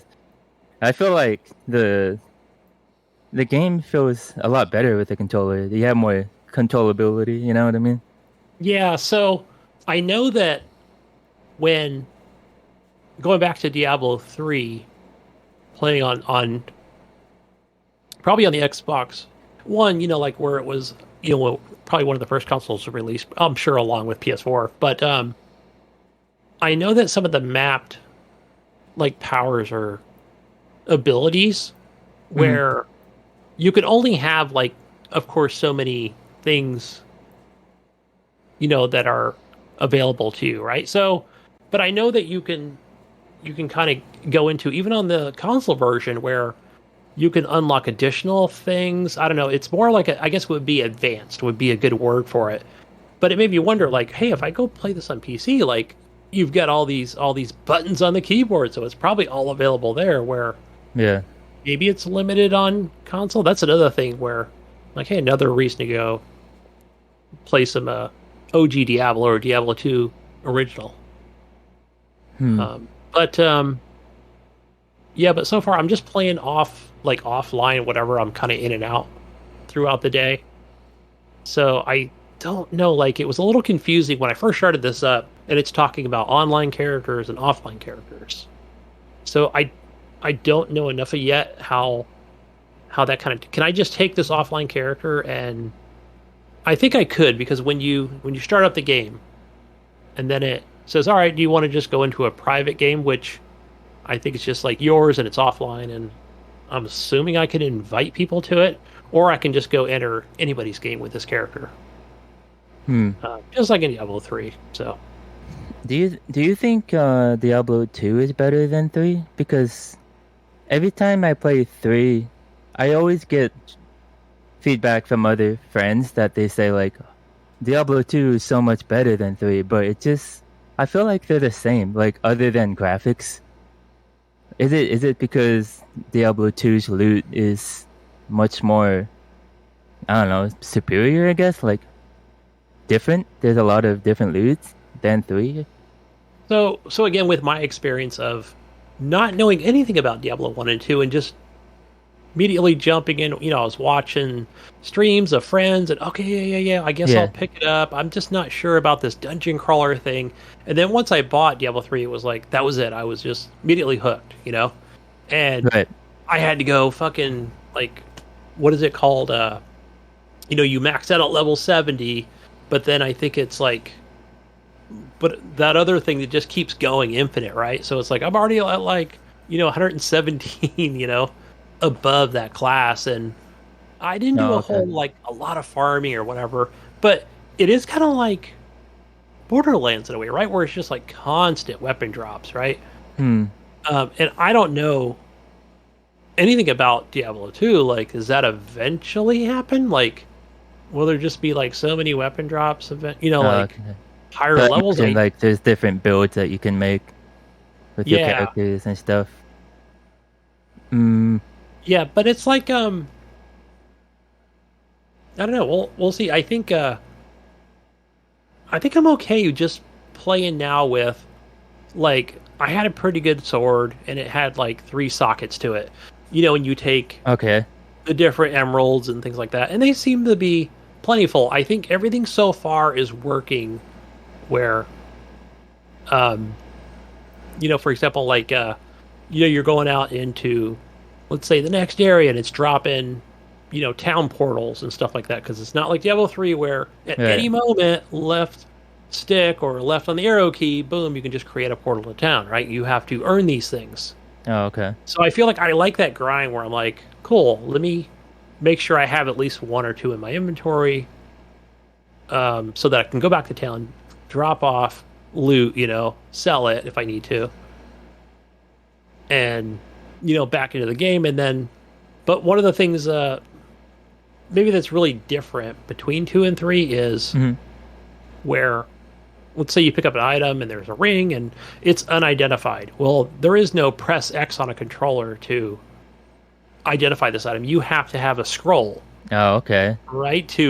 That was the one thing where I was like, I had to go YouTube that even back in the beta. I was Yeah. like, what the heck? How do I identify this thing? It's not like Diablo 3. I just press X on the controller and it does it automatically. But yeah, so you just do that and Hmm. place that on the unidentified item, and then boom.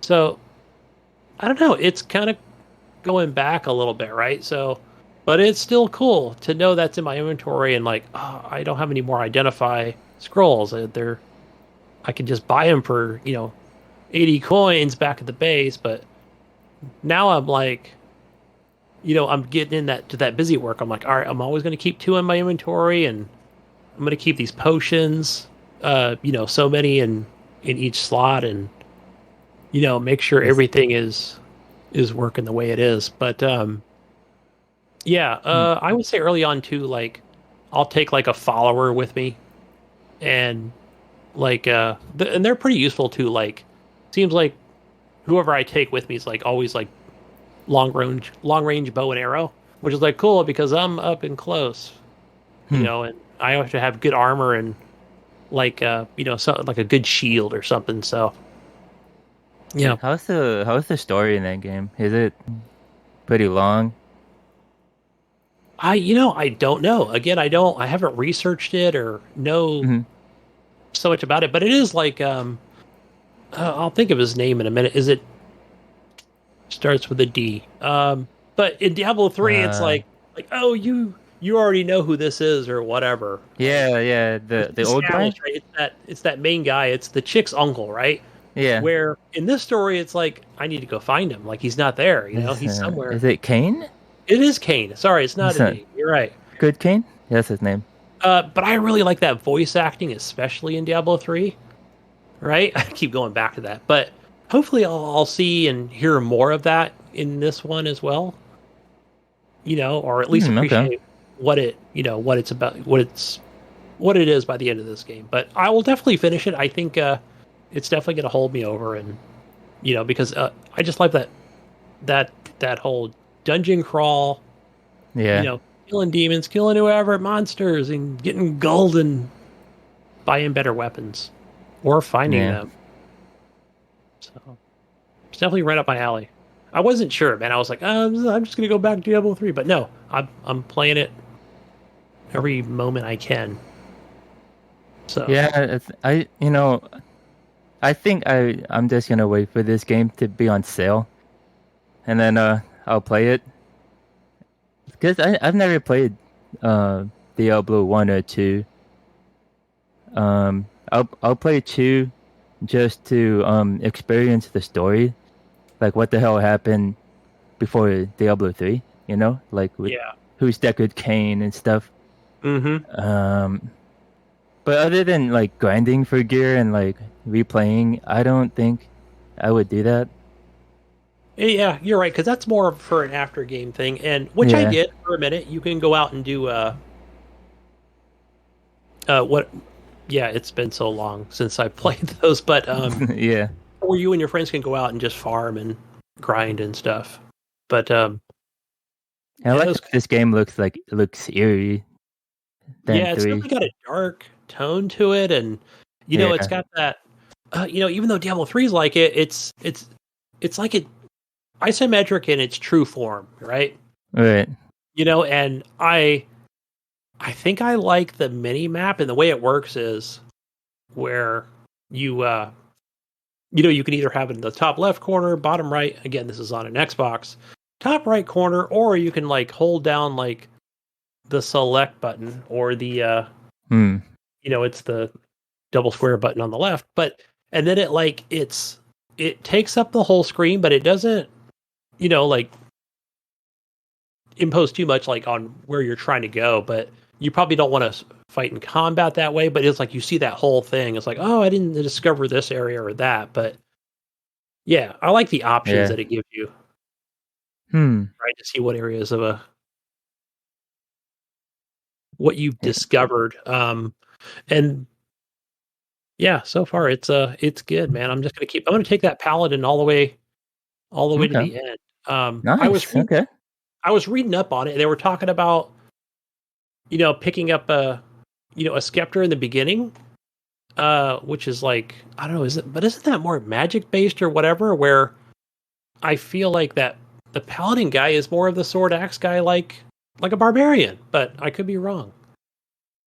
So yeah, it's something I don't know.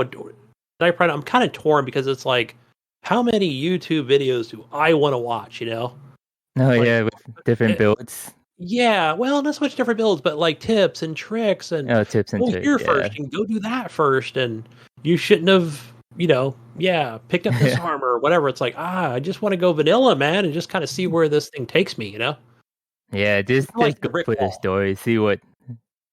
Yeah, just see what the story is all about. That's how I would play it. But I mean, Diablo 2. It's been having good positive reviews, and Blizzard's done a good job with this remake. It makes me wonder if they're gonna do a remake for Diablo 1. Yeah, and I would say like the only bugs that I've encountered are, let's say, that are the ones that where I'm back at the base or whatever it's even called. But so whether I'm going through a portal, I don't know if it matters. Like, but I might be in camp, right? And I want to say it happens whether on the right stick on the controller, you can press that down and your guy will start running really fast. I don't know if that was ever in the game, but it's kind of it's a cool feature, especially if like you already went through this area. You don't need to walk slowly through it again, right? You can just kind of like skip over it. Or you can just keep that on the entire time, and but I turn it off most of the time, right? Especially if I'm in a small dungeon. Yeah, just do it that way. So, but yeah, interesting. But it's good. I'm learning so far. I think I'm just going to keep going into this blind and stay away from the tips and tricks until I hit that brick wall, and then I'll need it. Then I'll go in and try to see what I need to do next that'll help me complete this game. Yeah. Oh, so that game I was talking about last week on Game Pass, that little silly game called I Am Fish, right? Because Fish Bowl. So I saw somebody had, I think I just searched for it on Twitter. I'm like, I Am Fish, and then boom, it popped up. And then their DMs were open. I was like, let me just send them a message. I probably will never hear back from them. I doubt it.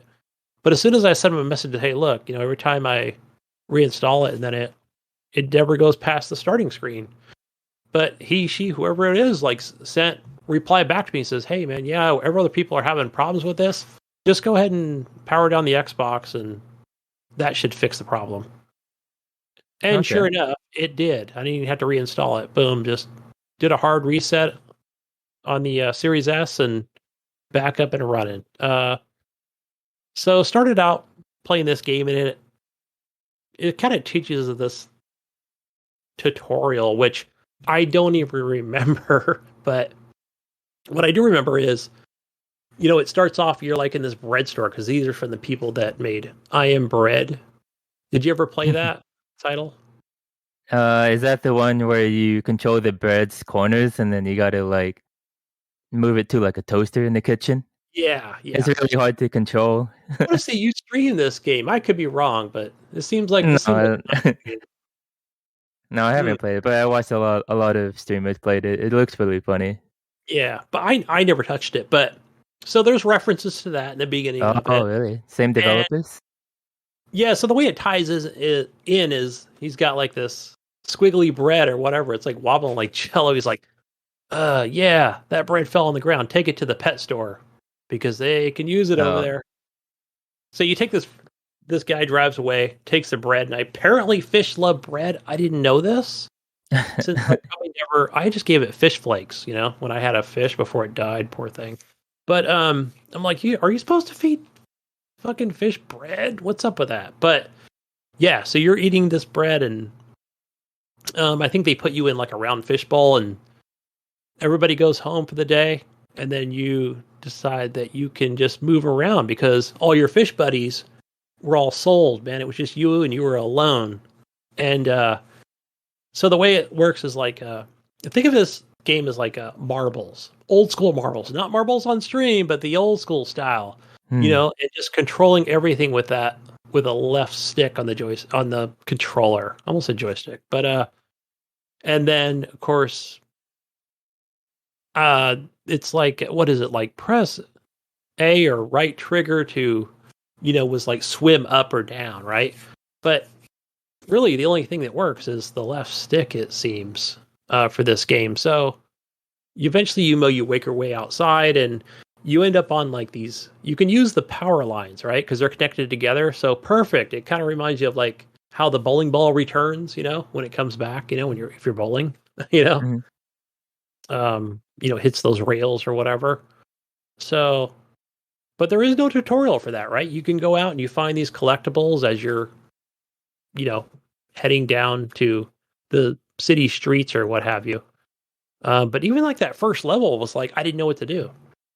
It's like, where the fuck am I supposed to go? And you just keep getting run over by cars. So finally I made it across the damn street, found more collectibles and the, and into the water. I'm like, am I supposed to go? Yeah. Okay. Hello. Level completed. You made it, right? So like, okay, fuck. I wish they would have told me that or put like an arrow over there. I thought I was supposed to run into the cars or something or run into traffic, but yeah. But I was like, okay, I don't know if I want to play this game again. It was fun for a minute. It's great for kids. I'm sure they're gonna love it. Maybe they should make it easier. Maybe give me a baby mode, man. So I don't know. It's yeah. I'm not sure. I'm not. This is like, it's not so much. I guess it could be considered like some platforming stuff, but I don't know. Give me a jump button. How about that? Yeah, I really don't know if I'm going to go back to it. So, but yeah, that's enough for the fishy game. The other Game Pass title I played was Sable. So I don't know. This is like a Journey with Desert Village people. If you remember that game Journey from, I think that was on PS3. I think was that on there. So it's got like so I think everybody in there, I think in the game is like female, and right, you're raised by females, and isn't the one guy that you talk to that he's like, you just start out and he's like, hey, here's a speeder bike or whatever that you can use, and it's got like this art style of like, remember that video of like Take On Me by Aha? Remember that art? Yeah, like that's the only way I can describe it. Cel shaded? Yeah, I guess it would be like a cell shaded game where some of the areas are like it's one color, right? And then it's got the lines of just of you're in this like desert area and that's the way it looks. But there are moments in the game where everything kind of comes alive and then it goes back to normal, right? And only your character is the one that, or the other characters have, different colors to their clothes and stuff like that. But I really don't know I want to say this is just more, I don't want to say it's a platformer, but you after talking to every character at your base camp and you got to go out and collect these parts to make your own speeder bike. So, and the speeder bike is kind of cool. It's okay. It's not a very big like map in the first area, but the I don't know, like the platforming is kind of cool because the first thing you get is the ability. The first one you get is like a glider, and that's what they call it in the game. But really, you're just like you can jump from one area to the next, and then it's like this bubble is around you. I'm not sure why they decided to go with that. To me, that's not really glider, So I was like, okay, I'll just kind of go with it, and everything was kind of cool. Exploring the area, I would say it's definitely an exploration style type game.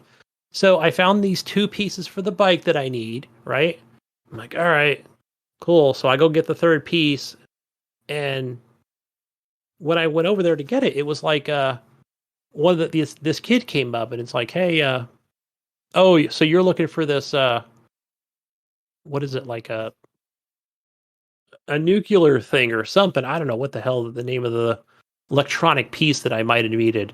Well, I like to play games and I've hidden it or whatever. So you need to go collect some butterflies or something. I was like, oh, great. So I'm like, I'm already not liking this game.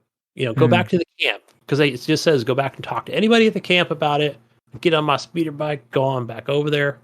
And he's like, yeah, you need to go collect those butterflies or whatever. I think that's what they were called. And I'm just like, yeah, I think I'm done with this game. Like, I'm not going to go collect fucking butterflies now. This is not the game No, this is definitely for a younger audience. So, yeah, I'm watching the gameplay. It looks kind of bland to me. Like the arts, like everything looks so brown and red. Yeah. It's very pastel, right? Is that a good color palette? Right? Yeah, you can say that way, yeah. Yeah. It's like light purple, light green. Yeah. Like a desert kind of palette. Right. Yeah, it had that like Arizona. It's got those pillars to it, and that part was cool. Like it wasn't. You're not going to climb every pillar, like every pillar you see, but I thought maybe you could have. But it was. They kind of give you an idea of where to go, not with arrows, but with like there's like something laying against the wall, like it's probably wood or metal, right, or whatever. You don't know what it is, but it's like, okay, I know I need to go over there, and the way that works is like, let's say you need to climb up something, and it's got like your, energy bar or whatever it's called in, now I'm trying to think of the Nintendo game here, but that definitely runs out. Your mana, there you go. I'll just use that one. But it will run out eventually. So you can't just climb in any area. And the climbing's cool. Some people were saying that they were complaining about it, but yeah, I thought it was cool. I didn't have any issues with it, but it's not like Tomb Raider either, right? Where you're kind of jumping from one cliff to the next or anything. It's more like everything's kind of more head on, of where you need to go. And there are some ladders, right? You climb ladders, boom, go to the next area. Okay. But again, just a smaller indie title if that's what you're into. Then yeah. But that's all I've been playing. What about you, Nypron? All right. So first things first, I got a Nintendo Switch. Secondhand. Whoa, big guy over here. Nintendo You didn't wait Switch. for the OLED version to come out? No, I'm not gonna wait for it because there's no games for it. That's interesting. Instead, I got the Switch Lite, Nintendo Switch Lite, I don't plan on streaming on this. I'm just gonna use this console whenever I go travel somewhere or, on a commute. And the game that I got on the Switch was Monster Hunter Rise. And That's definitely your console game.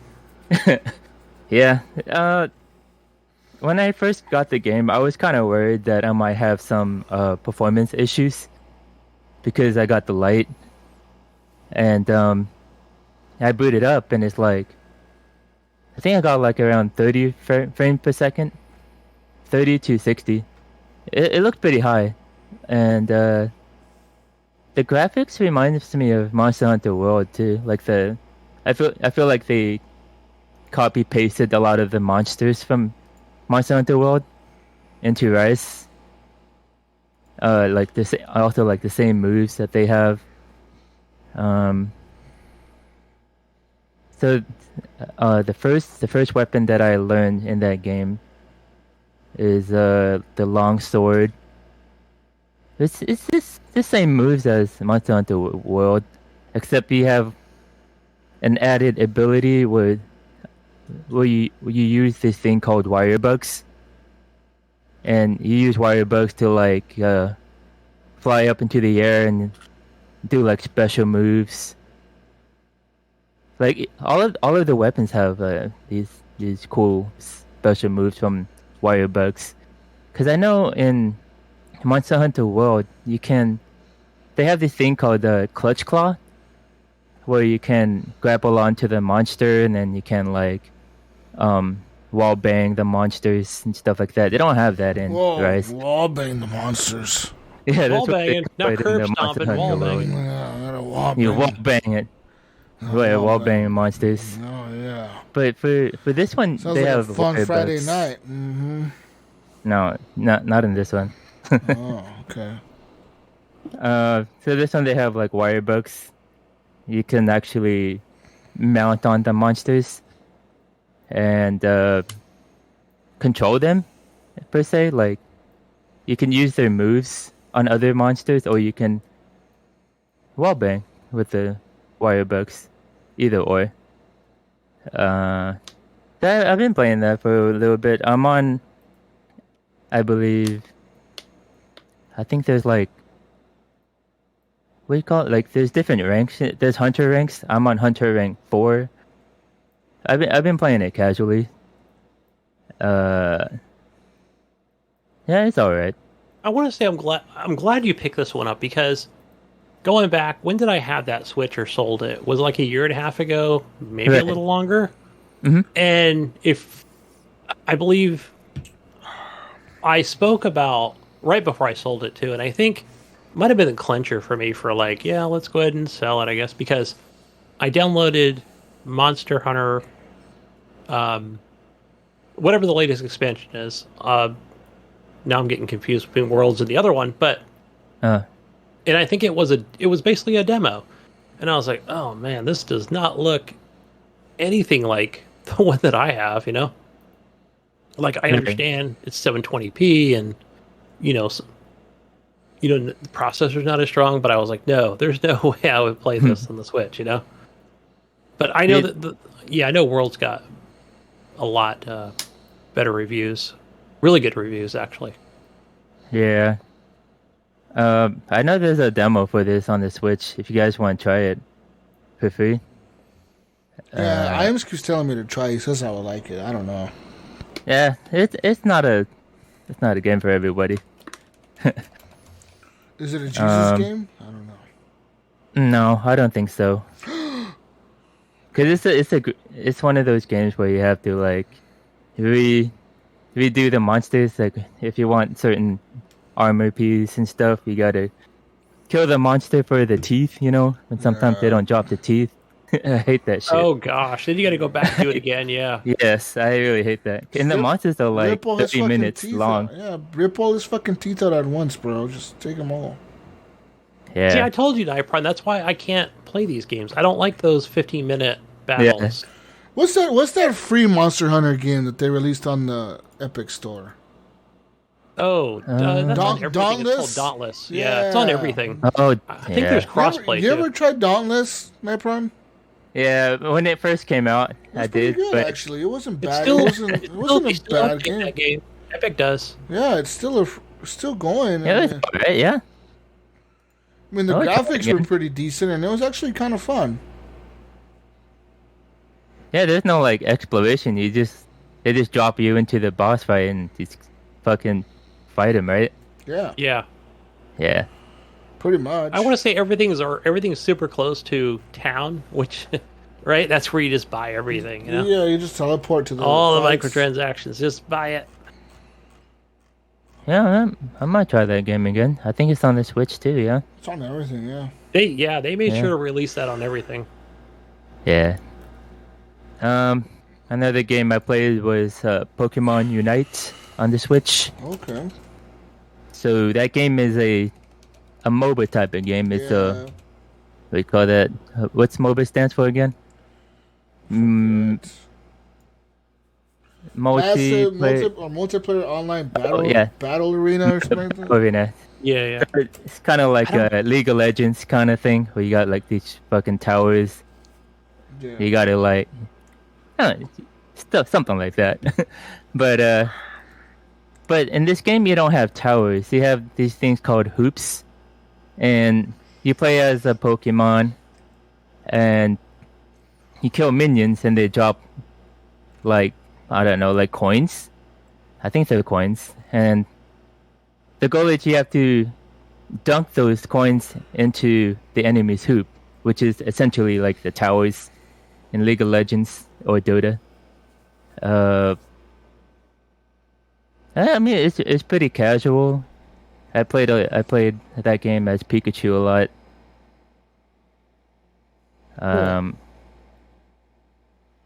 Yeah, other than that game's alright. It's not nothing special. Is there a Pokemon game that you were looking to? Yeah, what's your in the favorite future? Pokemon game? I do have Pokemon Sword and Shield That's a good one. yeah, on GameFly. I'm renting it. It is on my Which one it are you is on my renting? wait list. Is it I think I Sword got Shield. or Shield? Because someone told me to get Shield. Shield, I don't know why, but he's like, yeah, you got to get Shield, man. Shield, You get some good stuff in there. they have different. I think the main difference between the two of them are that they have different legendary Pokemon, right? Okay. That's the main difference, I think, between the two. I think that's what it is, but I'm not 100% sure. I think you can transfer the Pokemon from Shield to Sword or Sword to Shield. But I think there's like one Pokemon that's exclusive to Shield, and one that's exclusive to Sword. Okay. Yeah. Yeah, I'm like a first generation Pokemon, you know. So you never played any other Pokemons in the past, like old Pokemons? Only like Pokemon Red, Yellow. Okay, so you have played some. Yeah, it's on the Game Boy. I played a lot of that. Like first generation Pokemon. Those are better Pokemons. I feel like they're just so like they're just so simple. You know, it's like you just explore, you fight. You know, these new Pokemon, like I've been playing, I believe it's Shield also or Sword, one of the two, and I've been going to the gyms, and it's just a lot of work sometimes, man, because you gotta like explore everything. Where the maps are a little fucking complicated, and you're just constantly getting into battles, like constantly, like you're just trying to get to the next town, and you get into like 50 fucking battles, and you're like, God damn it, dude! All my Pokemon are dead. I've been fighting them nonstop. Goddamn Pokemon, they're all gonna die. They need portals in Pokemon. That's what they need. They need fast travel is what they need. Yeah. Damn. Yeah. Yeah, it's on my wait list in GameFly, so Okay. eventually I'll play it. Hopefully it's not too long. Not a long game. I got a couple recommendations for you. I mean, not that I'm a big Switch person. I'm sure people are going to be yelling other titles, but I say, is it Pac-Man 99? Oh. I've watched streams of that. I want to say it's free to play No, on the Switch. well, it is, but it isn't. You need to have that online service. Oh, yeah. Connect. Oh yeah, it's cheap though. Which I is think like it's $20 a year. Yeah. Yeah, I got that one. That and that and Also, Dead Cells. also that. But did you see that Nypron? They're adding all the like a bunch of Nintendo 64 games on there. Oh, yeah, I saw that. Yeah. Yeah, they're adding like Pretty excited for a that. ton of them, like really cool ones, dude. Yeah, like they're adding that obviously Super Mario 64. They're adding a bunch of other. Hell yeah. James Bond. That was one game that I played on the No, 64 a lot. That's one game they're not adding. They're not adding James Bond. Oh, damn it. Because I think they don't have the rights. They Licensing. don't have the rights to it. Yeah. But they're adding Mario Kart 64, Star Fox 64, that's Star Fox. Yoshi's Story. They're adding Yeah. the Legend of Zelda Ocarina of Time. Perfect. Okay. Dr. Mario 64. Sin and Punishment, which is the first time being released outside of Japan. And Mario Tennis 64. And in the future, they've announced that they're adding a few more games like Legend of Zelda Majora's Mask, F-Zero X, Kirby 64, The Crystal Shards, Oh, nice. Banjo-Kazooie, Paper Mario, Mario Golf, and Pokemon Snap, the original Pokemon Snap. That's pretty cool, man. Yeah. I hope they're free because I downloaded the Super Nintendo. Like, they have this thing, the emulator kind of thing. It's free. You could play all the Nintendo games, all old ones. Yeah, for yeah. free. So they're adding that, but it's going to be the Nintendo 64 one.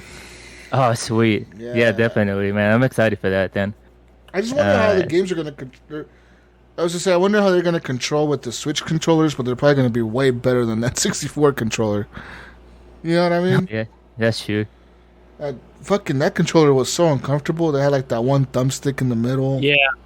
And they had like the 3 handles. You're like, how do I Yeah. hold this? You know, you're like... And they had that one trigger on the back.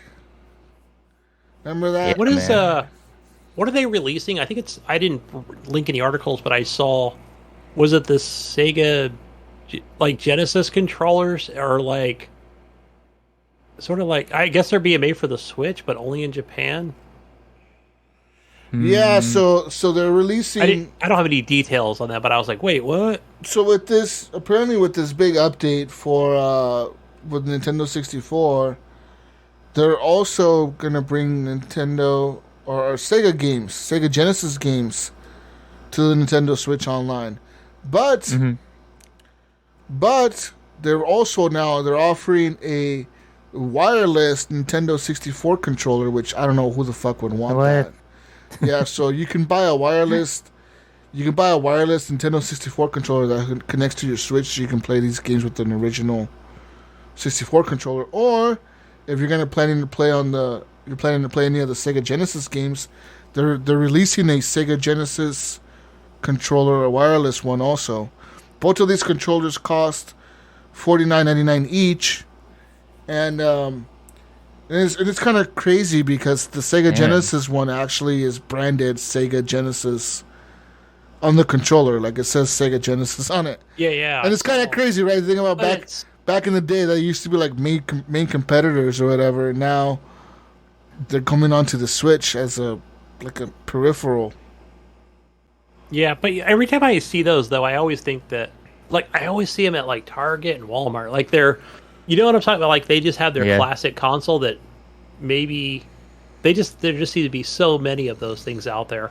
Yeah, but these are special controllers that connect wirelessly to your Switch. Right, yeah.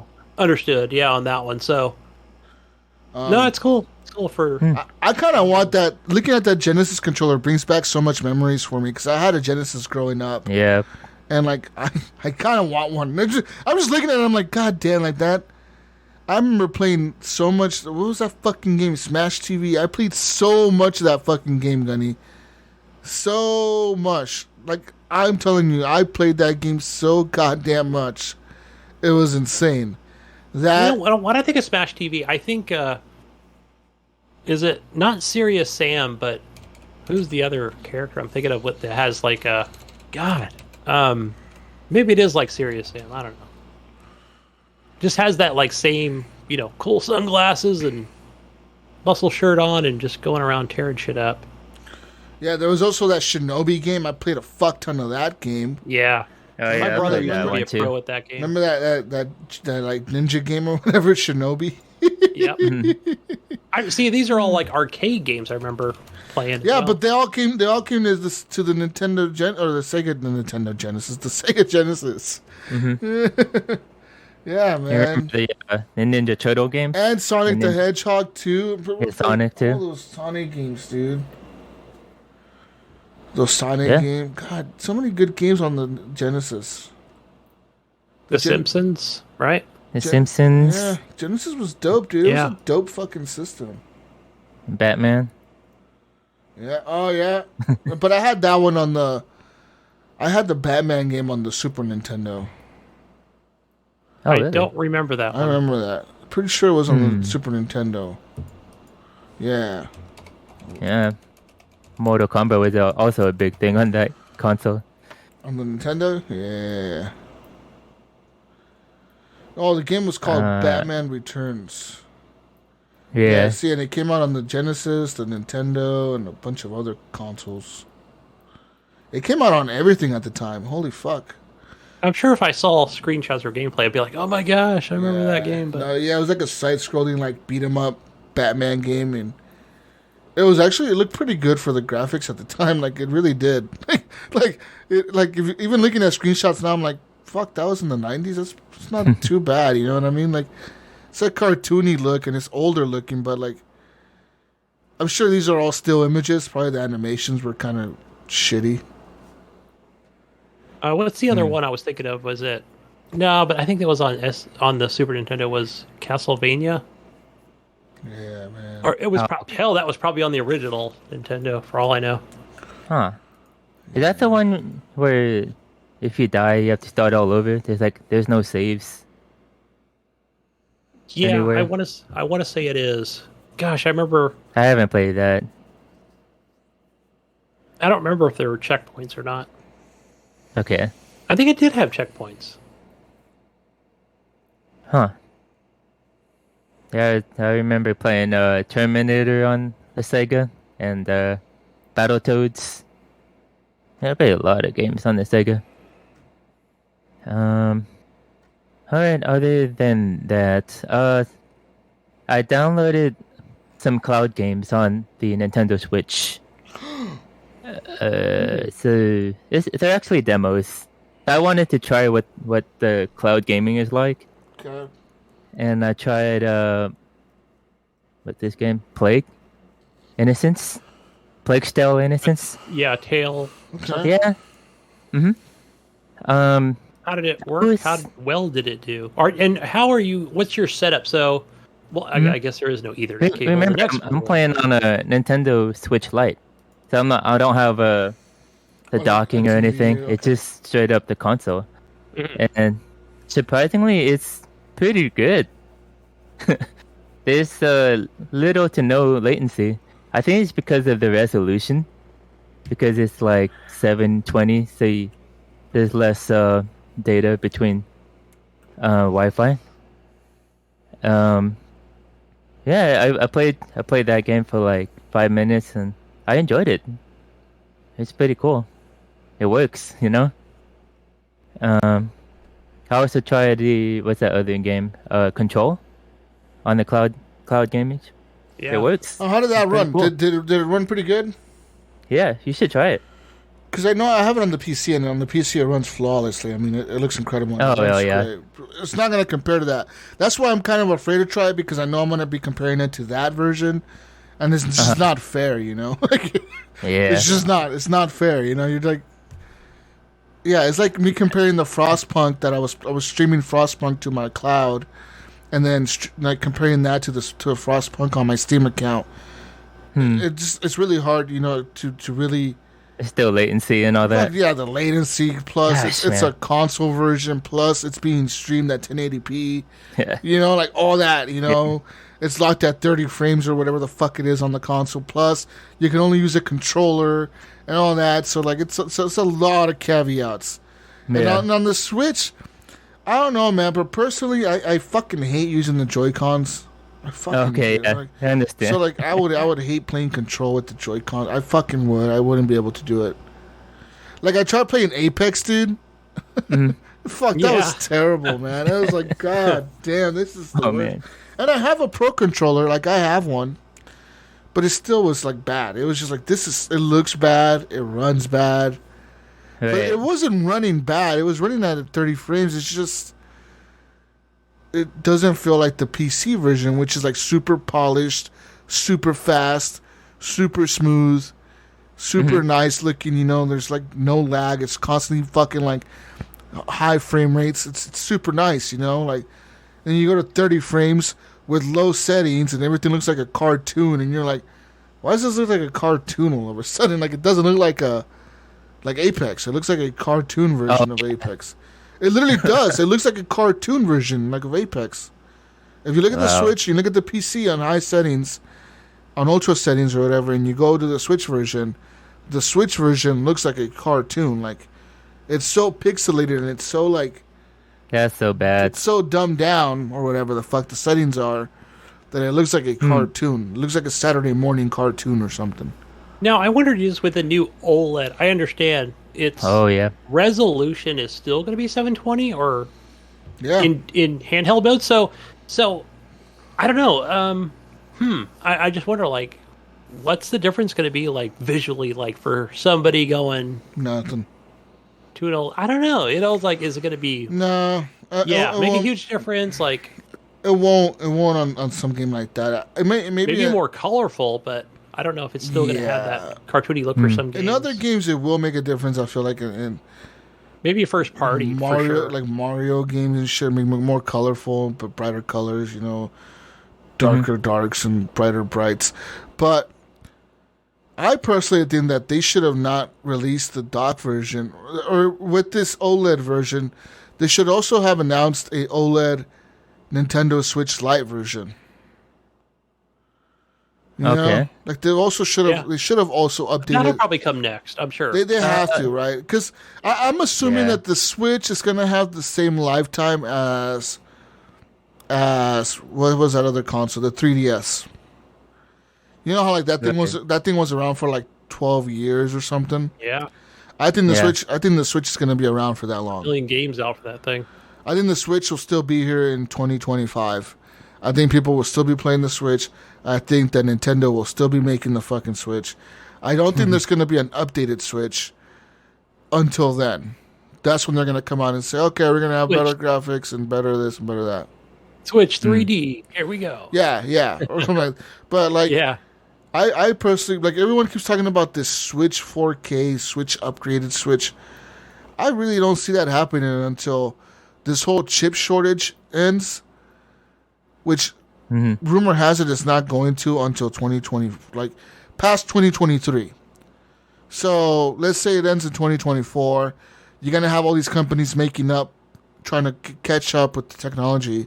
So I say 2025 is when a new Switch would probably be coming out. If I'm betting that Nintendo is running the way they usually run, which is they never sell consoles at a loss. They never ever sold a console at a loss. Every console they've ever made and released, they've made money on it from launch day. Like, it's not like PlayStation or Xbox where they'll sell, like PlayStation will sell PlayStations at a loss, PS5s at a loss, and Xbox will sell Xboxes at a loss just to get more users. Nintendo don't give a fuck. Nintendo's like, no. You motherfuckers are going to pay us more for this, and we're going to resell you all the games that you already had. Yeah. We're going to resell you all of them, Nintendo bitch. way. Bitch, you think you're going to own these on your digital library? How, you fucking loser? Your fucking library doesn't exist anymore, bitch. You got to Hey, buy them you all like- again. You really like our online, our solo non-existent online thing? We're going to charge you for that too. Yeah, bitch. And you're going to like it, motherfucker. Yeah, guess what? You're going to give us 10 out of 10s on every fucking game we remake. Every single one.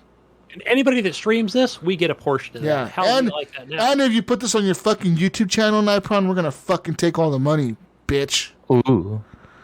We'll claim copyright if you even complain. All right? Try to put this on your YouTube channel. We'll fuck you up. Take all What do your you think money. about Twitch, pal? Yeah. Don't think about asking for no Yeah. bits while you play Mario. We'll fucking take all those bits.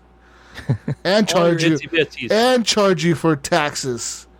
And interest. And collection fees. And Oh, no. lawyer You fees. really want to push it, Nypron? We're taking you to court.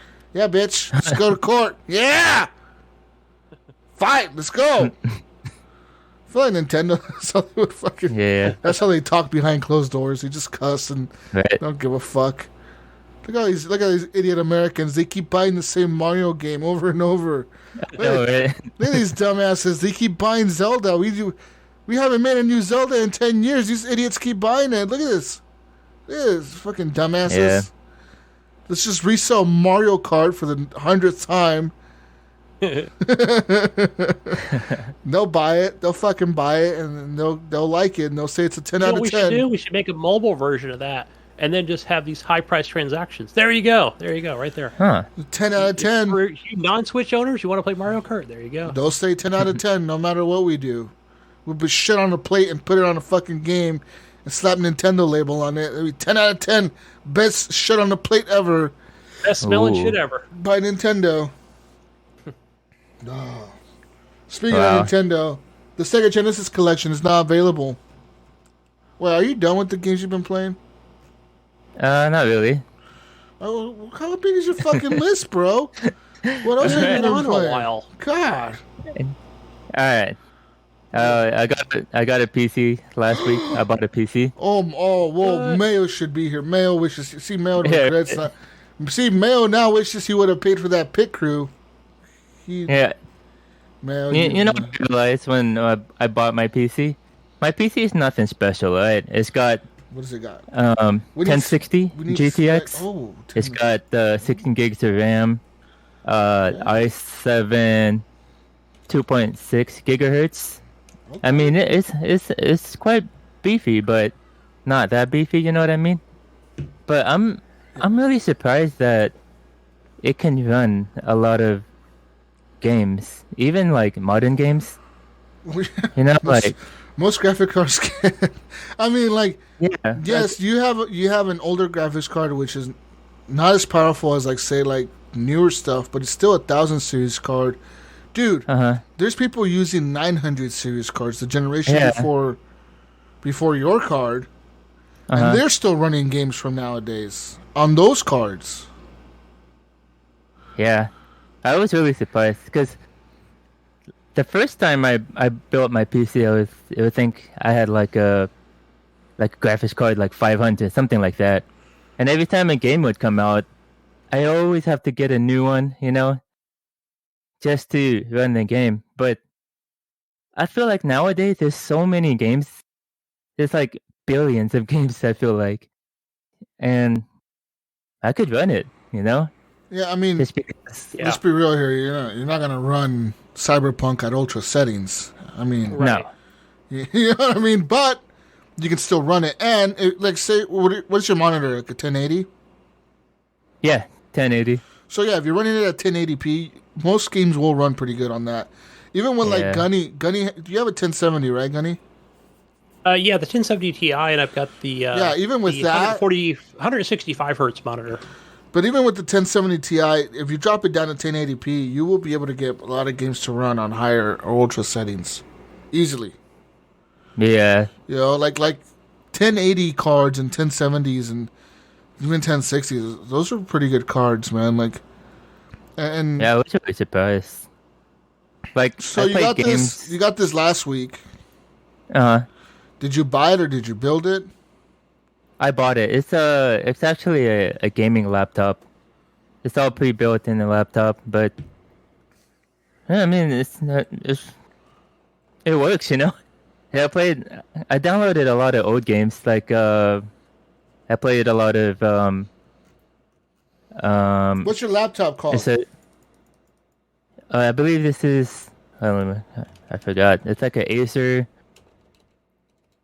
I don't remember the name. Oh, come on, bro. Go to specs. We need specs. Is it I know the, it's a Acer Republic of Gamers ROG, laptop. yeah. Is it the Nitro? Yeah, OGs. The Nitro series, Acer?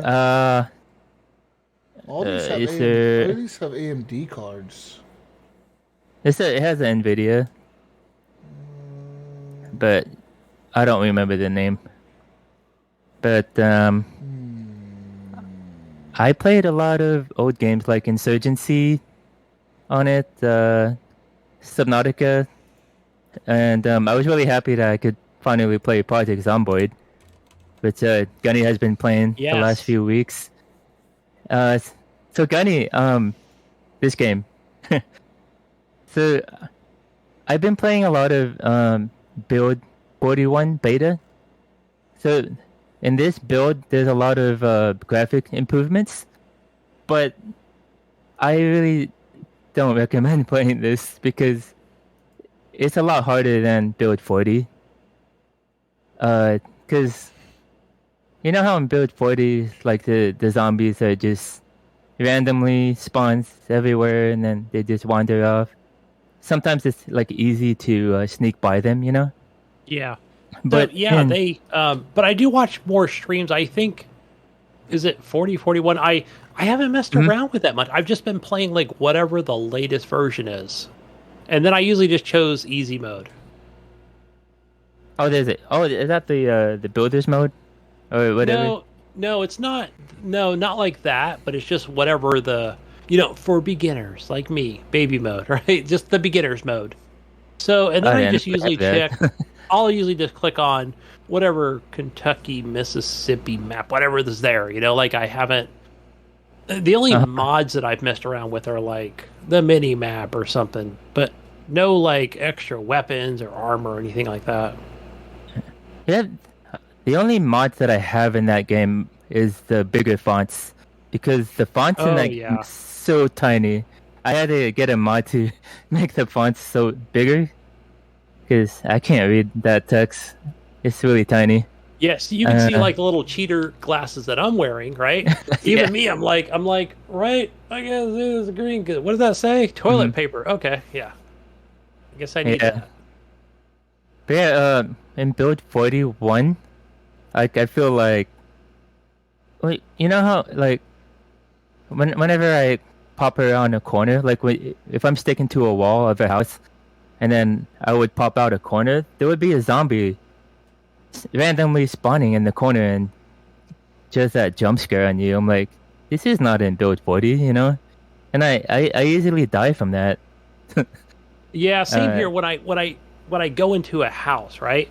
uh, But I know it's got that cone vision, which is just part of the regular game itself. mhm. And but if you go into a house and the lights aren't on or whatever, if you're going into a closet, oh, like a bathroom, right? That's a good example, Right. right? Because maybe the lights are off, I don't know, and then you're just like, what the fuck? There was no zombie in there a second ago, Yeah, and once they get a Yeah. hold of you, like you better have a weapon already out because Yeah. it's like quicksand, right, where you can't move. Yeah. Yeah, there's a few times where I get overconfident, like, oh, I can take on 3 zombies at a time. This is easy. Yeah, don't worry, I have an axe, you know? And Yeah. sometimes, man, some of those zombies are like really quick. Like once you push them off, they start to like lunge at you like zero point 0.1 seconds later. That's when I get bitten. I'm like, ah, crap. Once you get bitten, then it's game over. Well, Because is it though? Like because I don't know how that. I understand like the mechanics of how this works, where uh, you can just start like just hack and slash on a zombie. It doesn't work, right? It's like real life where you have to, press fucking X or whatever, the A, I don't know, keep mm-hmm, whatever left on the mouse button which is what I'm using. And right, like at the right time when the zombie approaches, you can't do it after or before, right? It's like real life, yeah, So that's how that works. You're either gonna go over their shoulder or yeah, slice in air, like I get it, but once you get it, you get it, right? Like, but you better be on top of your game, and especially when you're trying to yeah. fight, like you said, Yeah, three at once. I know once you get bitten by a zombie, it's guaranteed game over. It's pretty much you're gonna get turned over to a zombie. It's just a matter of time. Uh, but sometimes you would get scratched by them as well. And that one, yeah, I think you have like a 25% chance.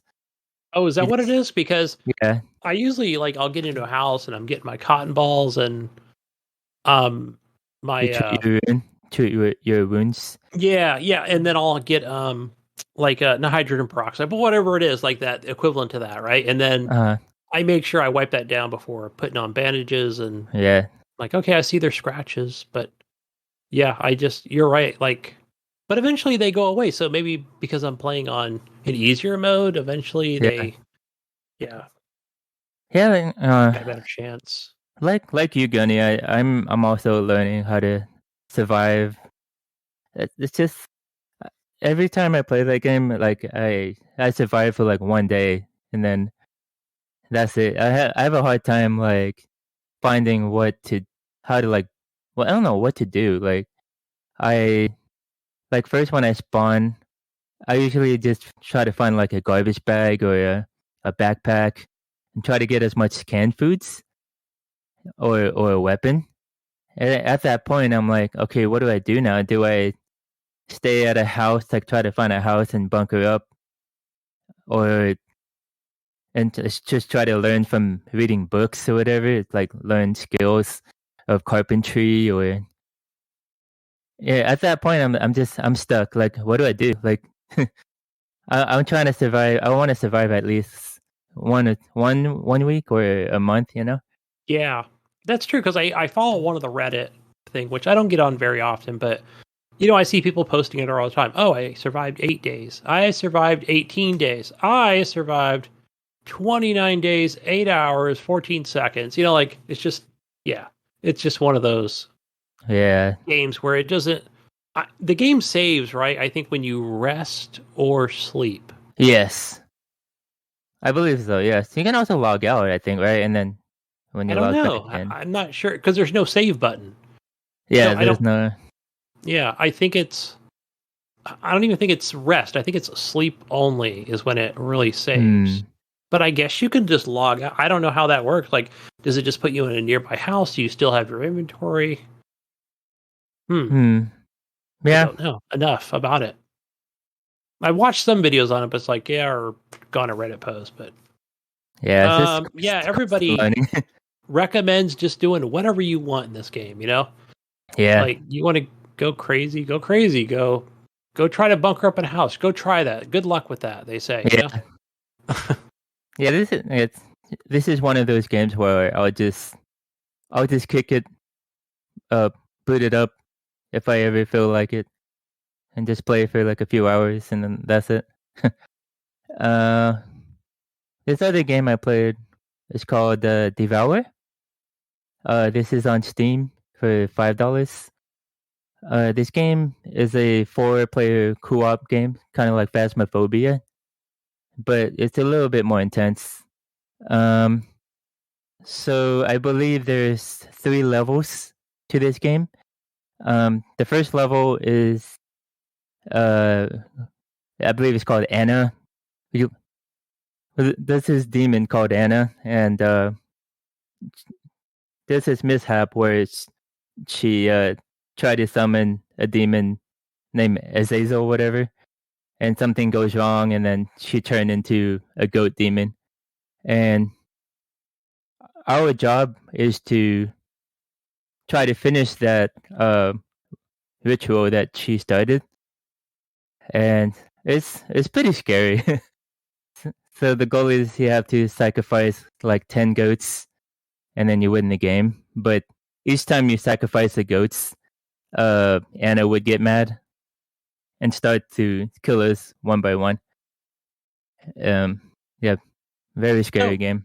So tell me, what was the other game called that Phasmophobia? So yeah, I liked Phasmophobia in the beginning. I never played it, but I know Jesus and everybody else played this game. Yeah, but I've watched my buddy, a few of them, and even Vengeful General was playing this, and even though the streamers were like, okay, now we know everything to do. Like this is even after like 5 days of playing, right? You do everything correctly. That's it. You win every single time. And I'm like, I don't know. Like there's no longevity to this game. Is there anything different about this one, do you think, that might set it apart?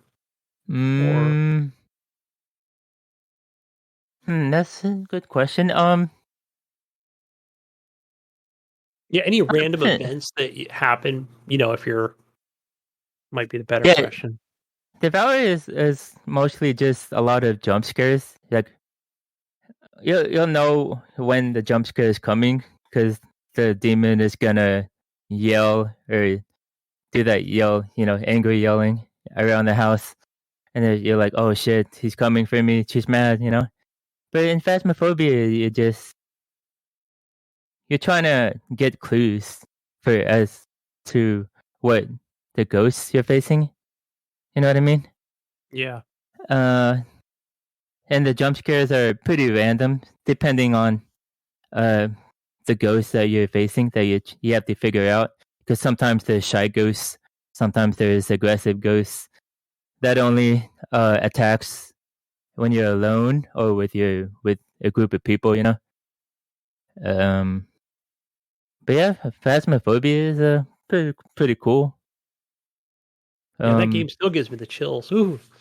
Really? Oh, man, just watching it. I tried to solo that game last week. It didn't work out. I got spooked and what that for? Nope, that's it. Oh, right, and I want to say it's got some VR support for it too. Yeah. The last game I played on the PC is called Raft. This game is like $20 on Steam. It's one of those survival / Minecraft games, the building games. You start off like in a 4x4 wood raft, and the way you expand your raft is you have to fish for items that are like in the ocean. You have like a hook that you gotta fish out, and you gotta basically fish for wood, leaves, or plastics, and you just use those to expand your raft and make your grill and your water, try to get that hydration up, and you just keep going, build your raft even bigger, and put up a sail, and eventually you'll find an island, and you could go to that island and find like metal ores and stuff to make your raft even better. I've been addicted to that game. I don't play a lot of survival games, but Raft is really taking my time. It's something very relaxing about that game. I think it's the fishing mechanic, the fishing for items and stuff. Yeah. But other than that, that's all I've been playing. Yeah! Oh, Fuck yeah! That's a long list there, Nypron. Jeez. Dude, my hand hurts. My finger hurts. My pinky hurts, Gunny. What's going on? What happened? what have you been doing with your pinky? I don't know, man. My pinky hurts. Ever so often where I hold I keep my elbow bent like this, or I don't know, if I'm laying in bed and Carpal tunnel, man. if I'm laying in bed and I have my elbow bent, using my phone or something, or I'm watching TV and I have my hand on my phone like this and I'm holding it like this up, my pinky and my ring finger go numb, dude. Like half of my hand goes numb. Yeah, it's called carpal tunnel. Is that what it is? Yeah, it's not bad, obviously. It's not. Yeah. Yeah, but I could If it happens all the legit time, I would definitely this seek medical help. This one, my pinky and my ring finger goes numb, and they go numb, and then I know that if I extend my arm out, if I just put it straight, it goes away. It goes away after a couple minutes. Really weird, man. But today it hurts. Today my pinky hurts, my pinky and my ring finger. They hurt. Aren't you working in a manufacturing? Yeah. So there's a lot of repeated movements of the hands. Yeah, I'm pulling milk crates all day. Yeah, big heavy milk crates. Yeah. Big 300 pounds worth of milk all day long. Damn. Yeah. Yeah, You gotta be strong, Jesus. You gotta be like me. Yeah, how much fucking milk gallon weighs? 8 pounds, dude, for one little gallon or whatever the fuck. For a whole case, it's There's 6 gallons in the case. The case is like 50-something pounds. Damn. It's like 52 pounds per case because each gallon is like 8.5 pounds or 8 and something pounds. Are you in like a assembly line? No, we're in a, okay. Like a big refrigerator. So it's okay. cold in there, and you're just pulling milk onto the tracks. Milkman. Milkman Nice. cheese. Anyways, let's get into some news. It's news time. Pitty, pitty, pitty. Breaking news. I don't know about breaking, but this is news. Every time I got breaking news, Jesus. I got breaking news right now. The Cowboys beat the Eagles just now, recently, Gunny. Nobody cares. 41-21. Everyone cares. Everyone cares. Cowboys just beat the fucking Eagles. That's sports ball talk. We talked about that earlier. Okay, we got some news here. Okay, what the fuck is this? What is this, Gunny? I wanted you to read this because it's not gaming related, but it's fun. It's fun. It's fun for the boomers. Is this even it's a that real crypto thing? talk. It's good. What is this? Is this a real thing? All right, so you know what? Let me just click on that really quick. This isn't a real article. This is like an Onion article, isn't it? No, this is PC Gamer. So check this out. Oh my gosh. So we've got Mr. Gox, the crypto hamster, is the furry financer outpacing the fat cats, my friend. He's one of the perennial arguments about stock market trading, Jesus. You do stock market trading, right? Yeah. I don't. Is whether the markets can be predicted, or whether you're just better off randomly picking some stock and hoping for the best. The latter is very basic summation of the random walk hypothesis, a foundational Wait, so this guy still pretty argued much over to the day. So pretty much what happens here. Let's skip the article. This guy built a box that's connected to a computer, and based on where the hamster walks or the rat or whatever the fuck he is, he's a hamster. He's a hamster, He's a, Mr. he's a Gox. fucking rat. Okay, wherever the fuck the rat walks, depending on which tunnel the rat chooses, it switches the stock, and it'll you either buy it or you sell it. And then when he runs on the wheel, it changes the stock, which stock it is. And this is all based on this dude's real money. This guy must be rich. Alright? This guy must have a lot of money. Mm-hmm.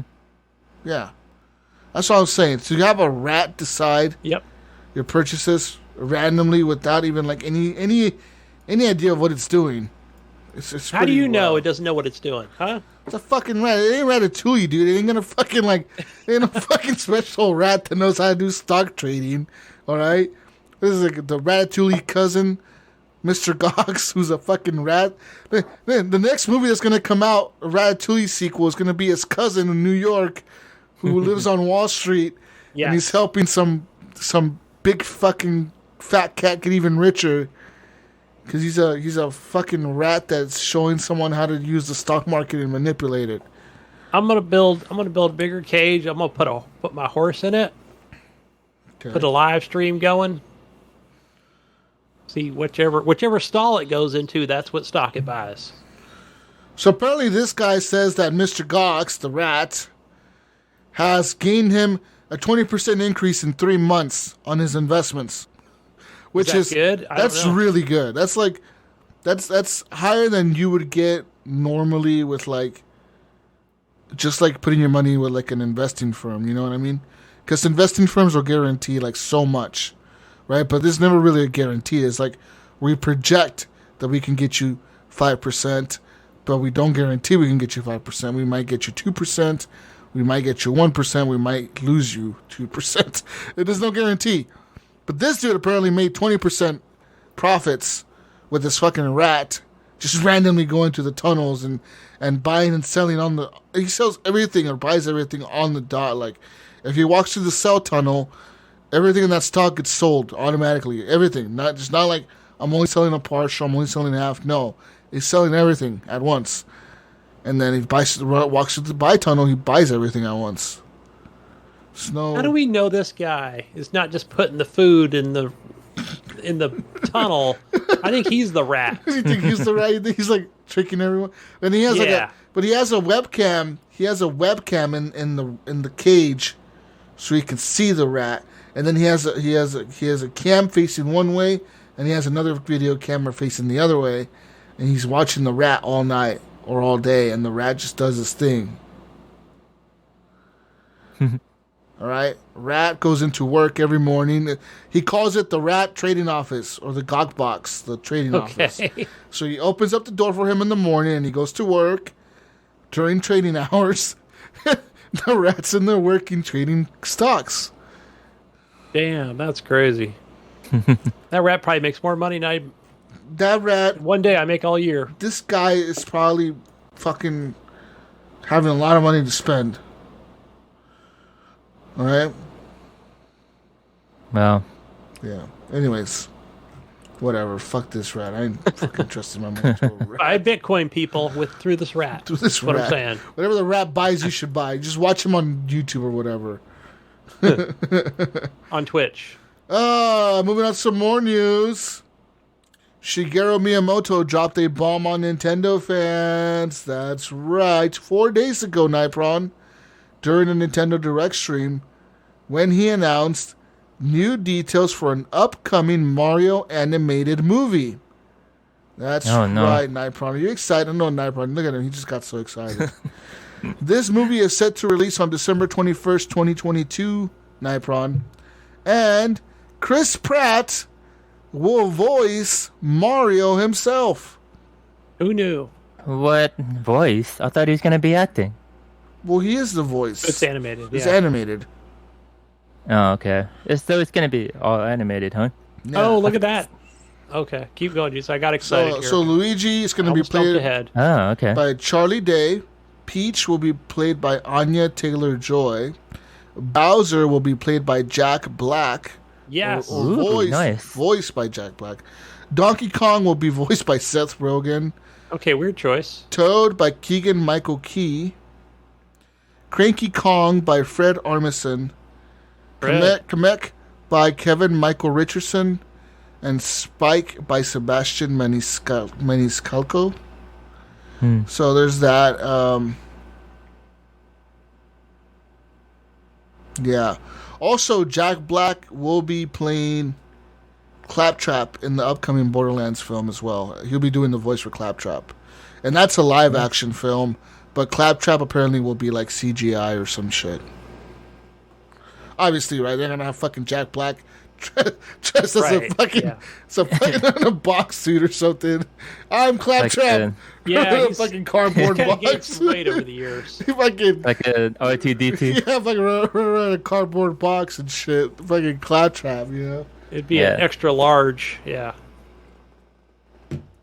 Yeah, some pretty high names. Claptrap's cousin, Big Super Trap. Mario's. Yeah. You guys excited for it? I am. No. I am. I think it's a good cast. No. Yeah. I think it's gonna be a hit at the box office. Maybe.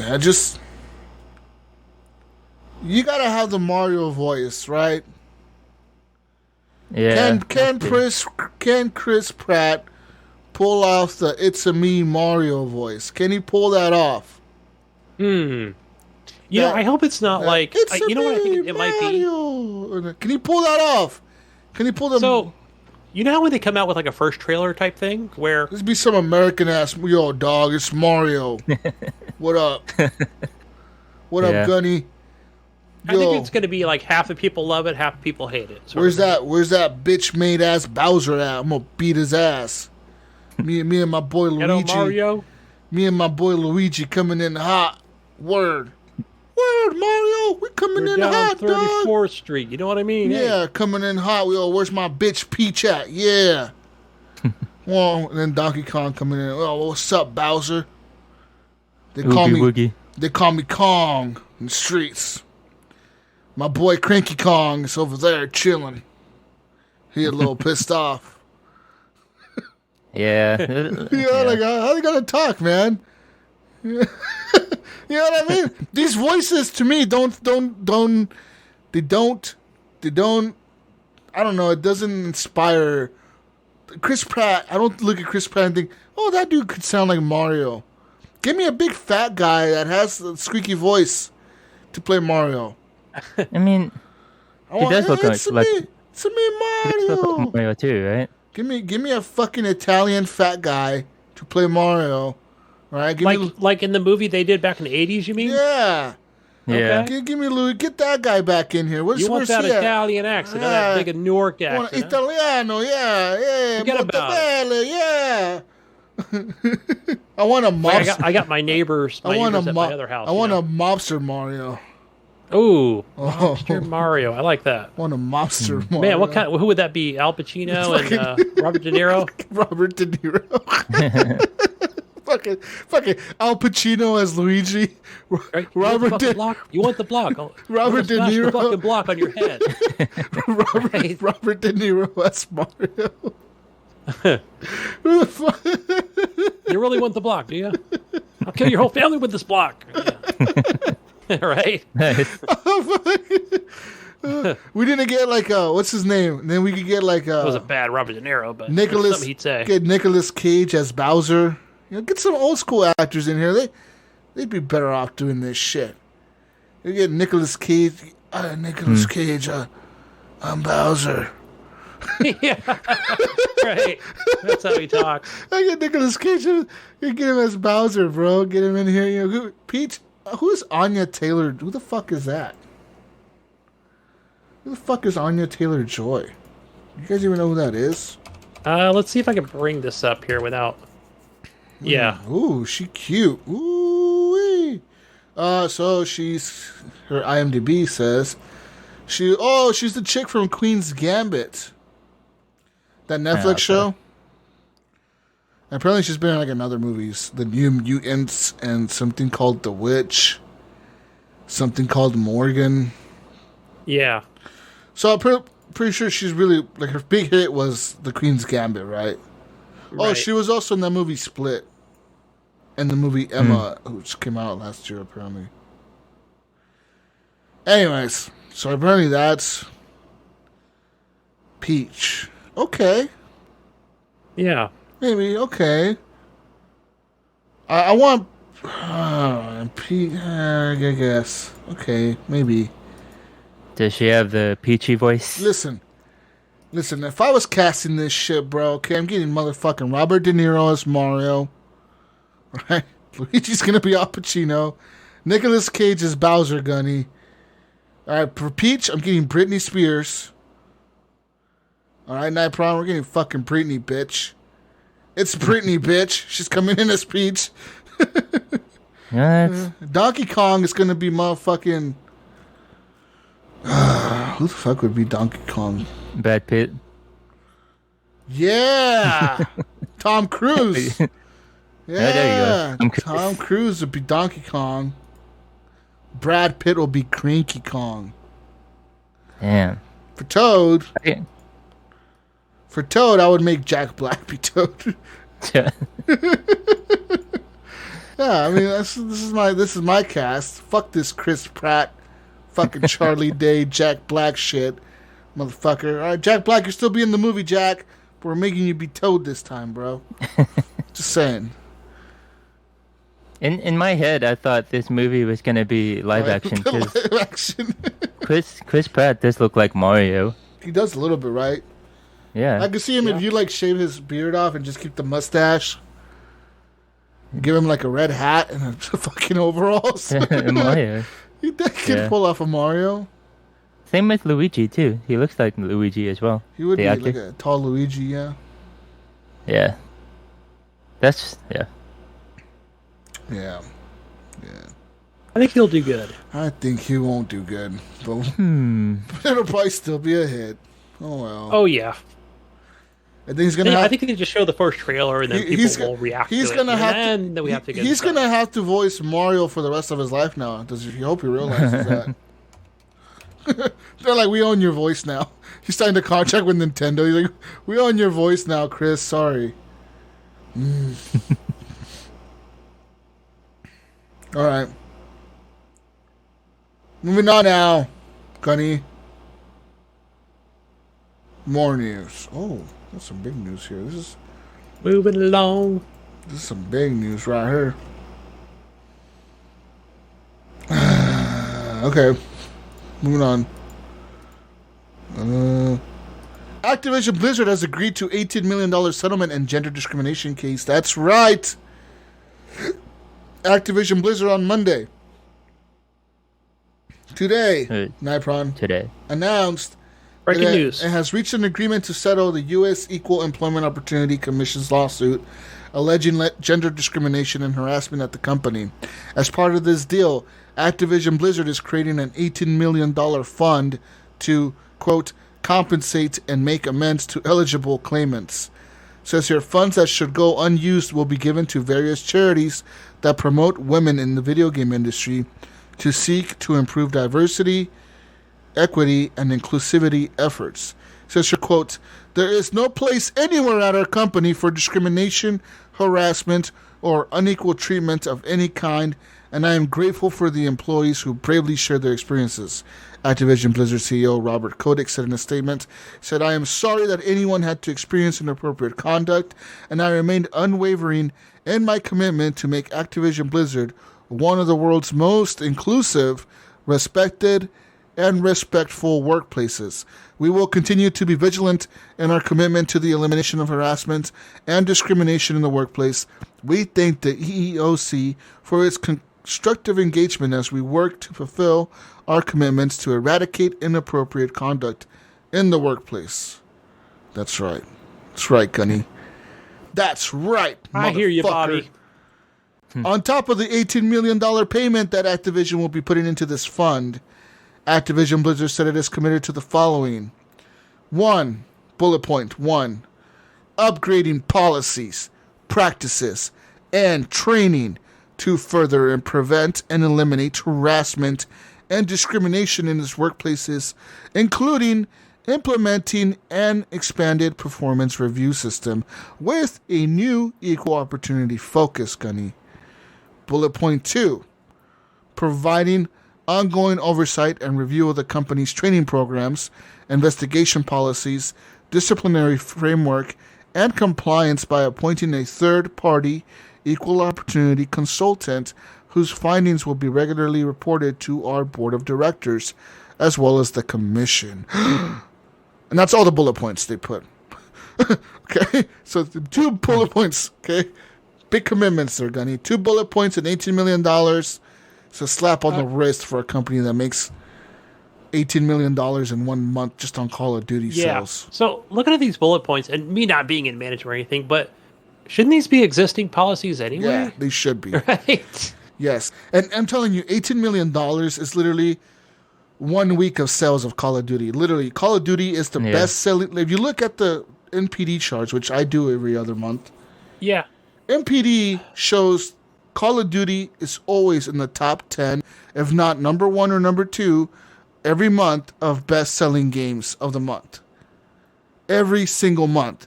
Call of Duty Black Ops Cold War has been number 1 since it released last year, pretty much. There's been a few months where it has dropped to number 2 or number 3 because new games come out, right? Right? But it's always in the top 10. It never drops out of the top 10, and rarely if it does, the next month it'll be right back up in the top 10. This year, the best-selling game of the year is Call of Duty Black Ops Cold War. There's no other game that's sold more than it.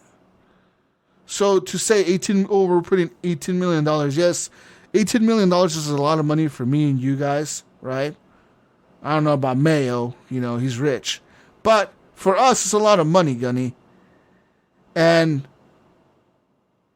but if you think in overall terms of a company that's worth billions and billions and billions and billions of dollars, 18 million is like, it's like saying, okay, you have $1,000. I'm going to put in $20 into this fund. Okay? Yeah. All right, Gunny, I'm putting in $20 out of my $1,000 into this fund. Right, exactly. I lost, a quarter dropped out of my pocket. Yeah, Oops, sorry. I'll let it go. Yeah, Some bum will find it, yeah. That's what this is. So $18 million is how much money that Bobby Kotick probably spends on flying the company's Yeah. private jet around. Yeah. Yeah. Yeah, like gas getting expensive, for this thing. But oh well. Man. I'll just sell more Call of Duty. But yeah, kind of a I don't know. I don't know how lawyers work and how things are and what's the Equal Employment Opportunity Commission? It was definitely like a California thing, and I'm pretty sure that's everywhere, isn't it? so Oh well. I don't know. I'm just trying to get I'm sure there's a lot more details to the case. I know we've talked about it a lot. It's a federal thing, Gunny. The EEOC, it's the thing that, like, make sure there's, like, a minimum wage and there's, like, a federal rights where, like, women can get, like, maternity leave and shit like that. You know what I mean? Like, I'm sure OSHA got involved in everybody, and there's... FCC. Yeah. I know There's... that. Yeah.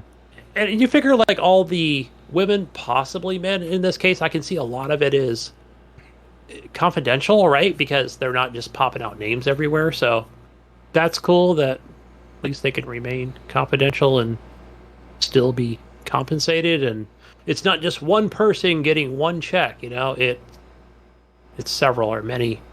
And others are going to women's charities. So I hope it's a win-win for everybody. And Yeah, I'm glad that they owned up to this, rather than keeping it all hush hush. yeah, at least But they then own again, up to it. Yeah, and I'm sure there's Yeah, more okay. details, Nypron. Later on, we're going to find out later on after the NDA or whatever you want to call it is up, and we'll find out more on how long this went on. Yeah, they're worth like $58 billion right now, and just that little amount is just. It's nothing. Like I said, it's literally like somebody dropping like a $10 bill out of their wallet when they have $1,000 in their wallet. You know what I mean? It's like that's Okay, let's talk McChickens. You have 10 McChickens, Gunny. You drop the mayo out of one of the McChickens. That's what happened. Not even all the mayo, like half of it. Half of the mayo off of one of the McChickens. Out of just one, right? Out of Because just I don't one. like the mayo. What? Hey, you eat mayo with the chickens? My God! Okay? That was a bad example. You're supposed to say at least one tomato Right, slice. You want to talk McDoubles? Okay, we do McDouble math here. You got 10 How many pickles McDoubles. fell out? You got 10 McDoubles. I get you, man. One pickle fell out of one of the McDoubles, Nypron. Okay, one pickle fell out. That's what this is like. And you asked for extra pickles, so you already got extra pickles, but one fell out. So that's what this is like. You know what I mean? Yeah. You really don't lose the flavor of the pickles. It's just one of them fell out, Gunny. Yeah, and on a serious note here, Jesus, because I'm really thinking about this here too, where, yeah, you're absolutely right. We can use 1,000 examples of this is a drop in the bucket, right? This is like, can we just agree to this set amount and then that be it, right? Because we don't want more and more lawsuits going down the line. We want to cap it out at this amount. Like, this is like Activision just taking that deal, right? It's dirty, probably. It could be worth more, right? Way Especially more. what's alleged, on details that we don't know about, right? Yeah. That maybe victims want to keep private. And again, I'm reading between the lines here. Yeah. And I'm sure also it's, Bobby Kotick's at the top, right? I'm sure there's a board. How many people are on the board? Normally 12? 10? I don't know. Right? So, and how much involvement did they ever have with human resources, Because there's that whole team there too, right? That's where this all led. So yeah, there's a lot of shit at the top that might need to be trimmed, and I know a lot of it has been, right? The president, he stepped down, and another female employee said some dumbass things about women, and she was gone. She got next fired. day. Was she fired or did she? I don't know. Yeah, I would have fired her too when I saw the tweet. No, officially, she stepped down. Officially, I think she officially stepped down. It was. Yeah, but she that's didn't just the get weirdest thing fired. or whatever. She stepped down because that looks better when you go to a new company. You say you step down for, it looks better when you become an executive at a new company. Yeah, I just can't believe the ignorance in some people. Really, but okay, yeah. Glad to know that's what you're about. So Yeah. bye. Another So, yeah, news. that's Let's hear. Move on, Gunny. Another news. Xbox can technically play PS1 and Nintendo 64 games thanks to this new browser app. Ooh. a new browser app. Is it? Yeah. So recently, Microsoft upgraded the Edge web browser for Xbox, bringing a host of improvements to the Xbox web browsing experience. It has now been discovered that gamers can use the Xbox Edge browser for more than just surfing the web, Nypron. It can also be used for porn and to run classic PlayStation 1 and Nintendo 64 games. This article did not mention porn, but I threw that in there because it probably can be. I was looking at the same. I'm like, where does it say that at? As explained by pure Xbox and YouTuber Modern Vintage Gamer. Oh, thanks for the name drop there. The browser is capable of emulating PS1 and Nintendo 64 games, among other retro titles. These classic games are featured illegally on various websites on the internet, though they're all probably playable using the Microsoft Edge browser on Xbox. So while it can't be done legally, it is still technically possible for gamers to use this new browser, or this new Edge browser on the Xbox One and Xbox Series consoles to play classic games from the PS1 to the Nintendo 64. This new browser can be used to play newer games as well. Says here, Pure Xbox pointed out that Google Stadia is now playable on the Xbox browser, giving players access to Stadia's library of games. So there's that. So, can you? So, how does that work with the PlayStation 4 and 5? Like, I know they have web-based browsers. What are they using? Probably some hobo ass fucking Safari. Yeah. Some Safari trash or some hobo old fucking They're not probably. I mean, maybe. Opera fucking old shit. Yeah, I think the PlayStation just it doesn't have a name. It just It's called PlayStation browser. browser. No. Yeah. We don't know what to name this, guys. It's just browser. We don't know. Yeah.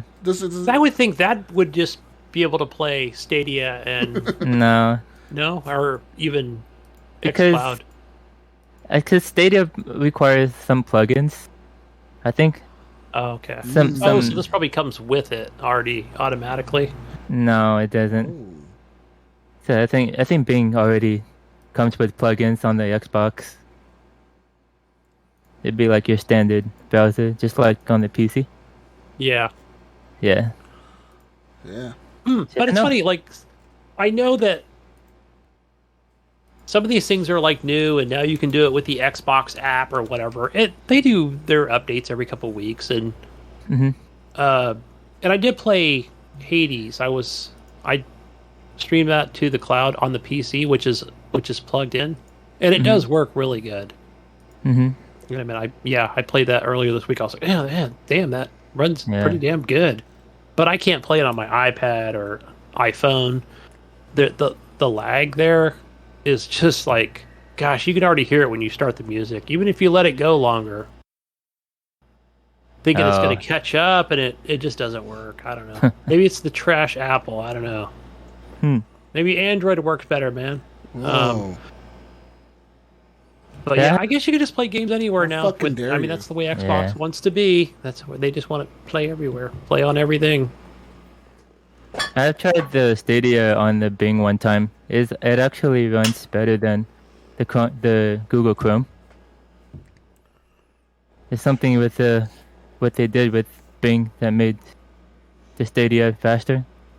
Is it maybe that it's reaching the Microsoft data center faster, or just the encoding on the browser? Yeah, like what is it that? I think it's the encoding. Yeah, they did something with that. Because I remember they tried to advertise the new browser, and I remember them saying like, Stadia works great on Bing. You know, it actually does, surprisingly. The only time I go to Bing is just to like do like the searches for the points so I can get my $10 every month. You know, sometimes I don't even do that. I'm like, it's not worth it. Oh, You know what I mean? Like, I'm not gonna take no stupid quiz and go search for Britney Spears because she's the latest headline in the news, and then go see what Sleepy Joe has been ordering for food. You know, Yeah. Our current president. Like, oh my gosh! All right, I'm done with Bing for yeah, Bing. this month. Yeah. I've noticed on the Microsoft PC settings that when you change your default browser, like if I change Bing to Chrome, they'll be like, "Are you sure you want to do that?" Yeah. They I ask you know. like 3 times. I'm like, please, Yeah. just change it to Just let Chrome, me change please. this shit, Right. motherfucker. Yeah. Are you really sure you really want to do this? Windows does Yeah. that, huh? Yes, Are you sure you don't want to use Bing or Edge? right. No, I don't want to use your hobo ass Edge crap. Come on, man. It's better than internet. Yeah, I'm good with Google Chrome. I love my Google Chrome. Then they talk I about like that. it's fine. it's 10 times faster than Chrome browsers. 10 times faster. Yeah, even Googling Chrome on the Bing, they'll be like, "Are you sure you want to do that?"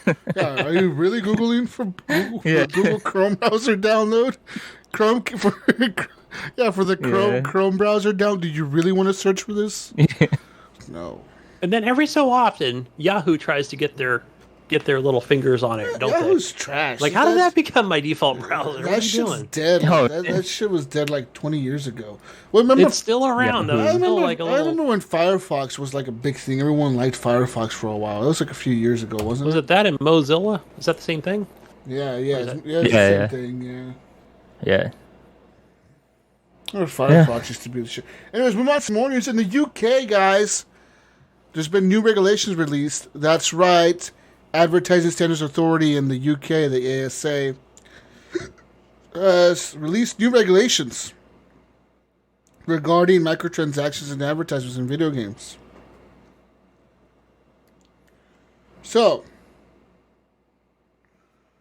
there is a new regulation, Gunny, for whatever the fuck all this shit is. So, the new release statement discusses how advertisements that appear through an in-game marketplace and digital storefronts might mislead consumers about the cost of these microtransactions and how they might coerce people into purchasing. However, the new statement does mention an obvious difference between video games that only let you purchase in-game currency through microtransaction and those that allow you to earn some of it too. It says here, following increased awareness of concerns raised by the public, the video game press, campaign and research organizations, and by government select committees about the potential for in-game purchasing, particularly of random item products, often called loot boxes, to cause harm and or to mislead consumers. The CAP and BCAP examine the role of advertising in this area with the view to determine whether regulatory intervention was appropriate. So, they pretty much bring up games like CSGO, and they compare that to gambling, stating that these loot boxes are based only on chance. However, the ASA also concluded further evidence in this regard is still needed, as the items obtained from loot boxes are restricted for use in a particular video game and cannot be cached. So technically, they can't label it as gambling because they say that they can't really make. I don't think they really looked into this because people can make cash off of CSGO, can't they? Wasn't there like a whole website that was doing that? These guys were like, Yeah, but they were shut down and people went to jail. Yeah. I don't know the details on that, but I know I a lot of remember. people got in trouble. Also, there's a new rule for in-game currency through actual currency.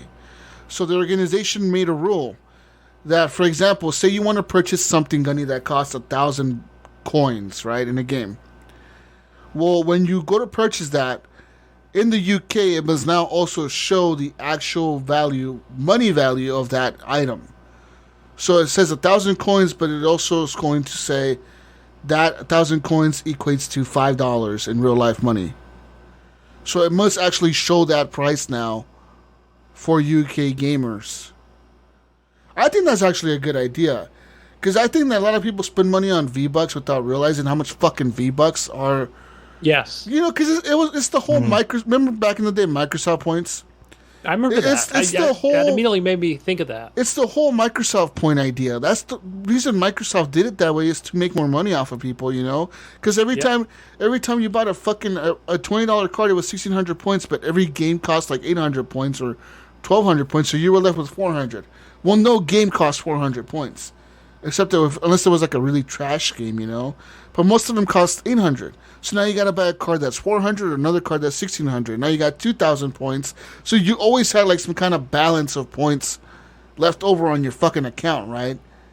And who kept that money at the end of the day, Gunny? Yeah. Say if you died, say Gunny had... Ooh, good point. Say Gunny had 400 points left on his account, Nypron, and Gunny died. Do you think Gunny's family gets a check from Microsoft saying, "Hey, we closed Gunny's account and here's a check. Here's a check for the $5 that we had"? No.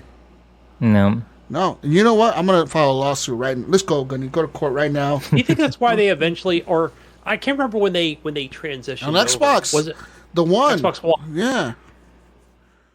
But even then, like people load, like that's what I want to know. What happens to that money?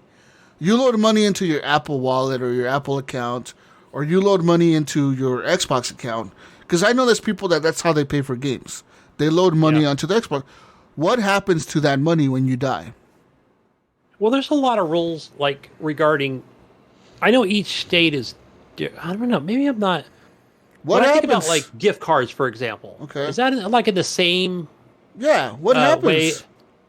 Yeah. Each state is different, right? Maybe Jesus, you can probably come back and claim that. That was my kid. That was my kid right there. Exactly. I mean, can I go back and sue Microsoft for every dead person and say that money belongs to me? Because obviously it doesn't belong to them. It belonged to the person that died. Yeah, I'm sure they probably have a database or a list of like who does this money belong emails? To? Right? Yeah, or something, right? Like that's why I told you guys digital death transfer needs to happen. Yes, someone needs to come up with this company. I came up with this company. Someone needs to pay me money for my idea, and I'll let you make the company. It needs to happen. Digital death transfer is a thing. People die, and there's shit that's digitally, and no one gets it, and who keeps that money? The companies. And it is unfair, and I know people say, well, that's just capitalist society, bro. It's just that's the way life is. Companies make money. People die. Man. No, bro. No, man. No, that's not how it works. When you die and your house is fucking there, okay, your fucking family inherits that shit or something. You know what I mean? Doesn't just go. Well, I guess maybe unless you're really just dead and have no family, maybe it goes back to the fucking. What does it go back to? Like the fucking bank? I don't know. Think about if a rich guy dies, Gunny, a millionaire dies.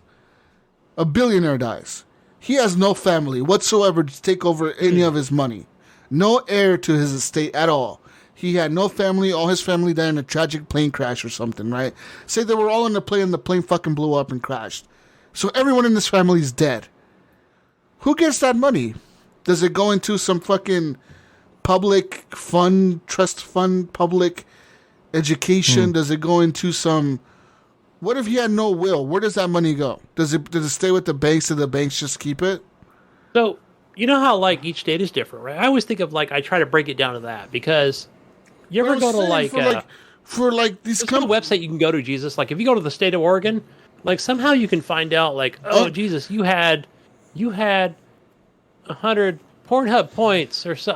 I'm just making shit up. But I mean, it's there, man. Like because you had like a Mervyn's or Kmart card. Right? But how? How do you find this out? Right. I guess you gotta have the resources, but that's the thing. Like, even if you died, like, who would? Like, I don't know. Did your brother just who would you call? Exactly. That's what I'm saying. If tomorrow you die, Gunny, hopefully not. I mean, knock on wood, Gunny. Hopefully you don't die tomorrow. But if you did, I feel like a dick for saying this. Yeah. but if you did, all right. and you have say you had $60 loaded into Steam because you really wanted to buy Far Cry 6 when it came out. And say you had another $60 loaded onto your Xbox because you really are a Battlefield fan and you really wanted to buy Battlefield the day it came out, Gunny. And you just haven't pulled the trigger on pre-ordering it yet because you're waiting to see which version you want to pre-order. But you got $60 in there just in case you want the base version, right? And you got $60 in your Steam, and say you got another $40 on your PlayStation just because you have $40 randomly on your PlayStation. You die. What happens to all that money? Like, unless your son knew how to access your accounts and your passwords, which I doubt he does, but say he did, unless he knew how to do all that, he cannot at any point call Steam or Microsoft and say, hey, look, my dad died. I want his money off of his account into my account. They're going to be like, well, provide us the password. What was his name?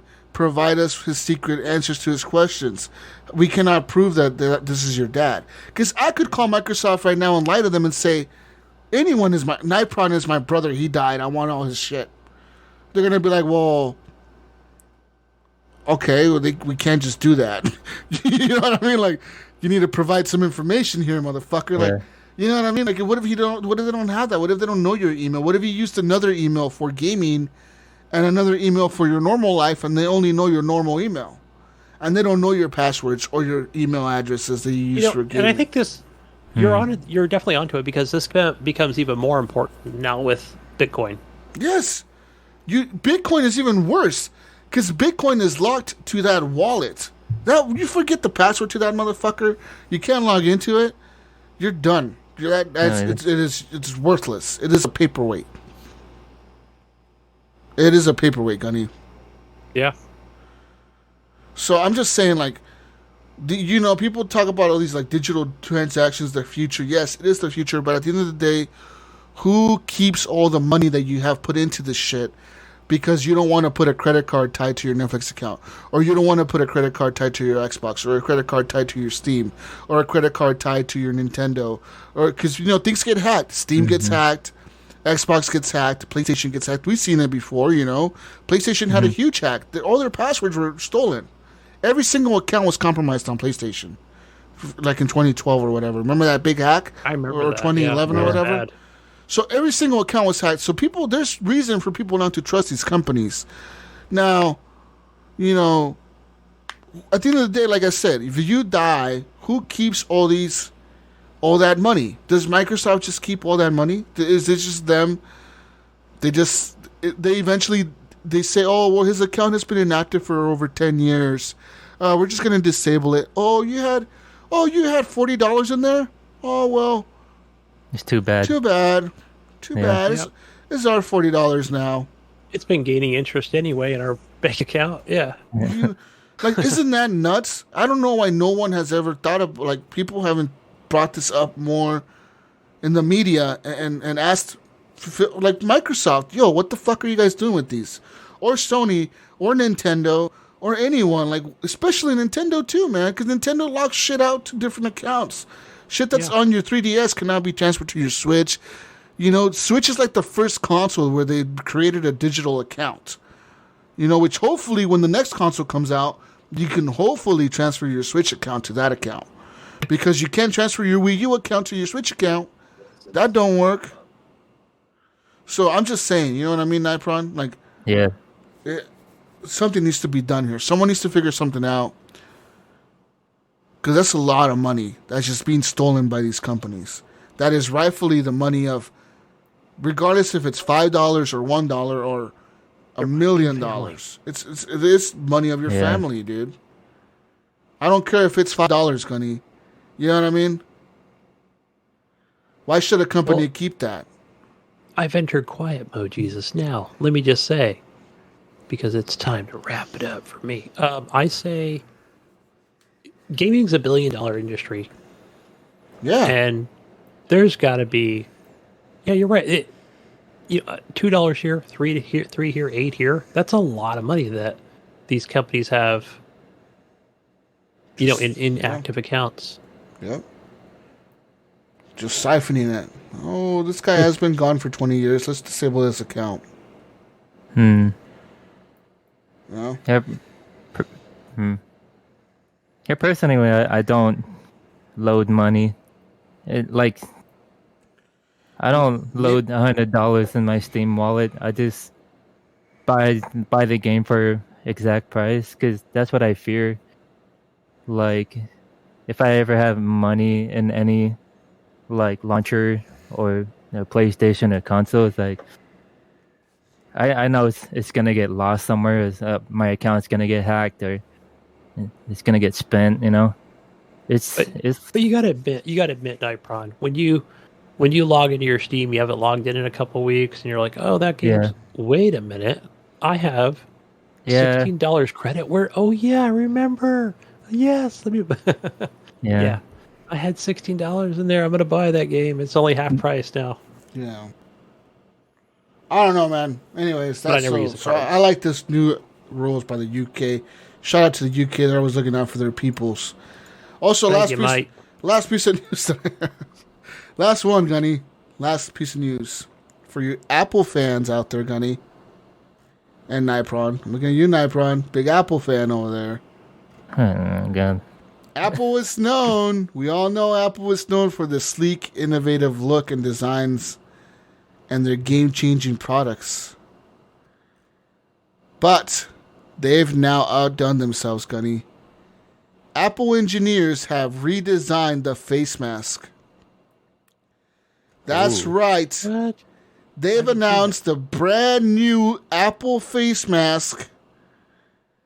This is a new disposable face mask made by Apple exclusively for their employees at the Apple Store.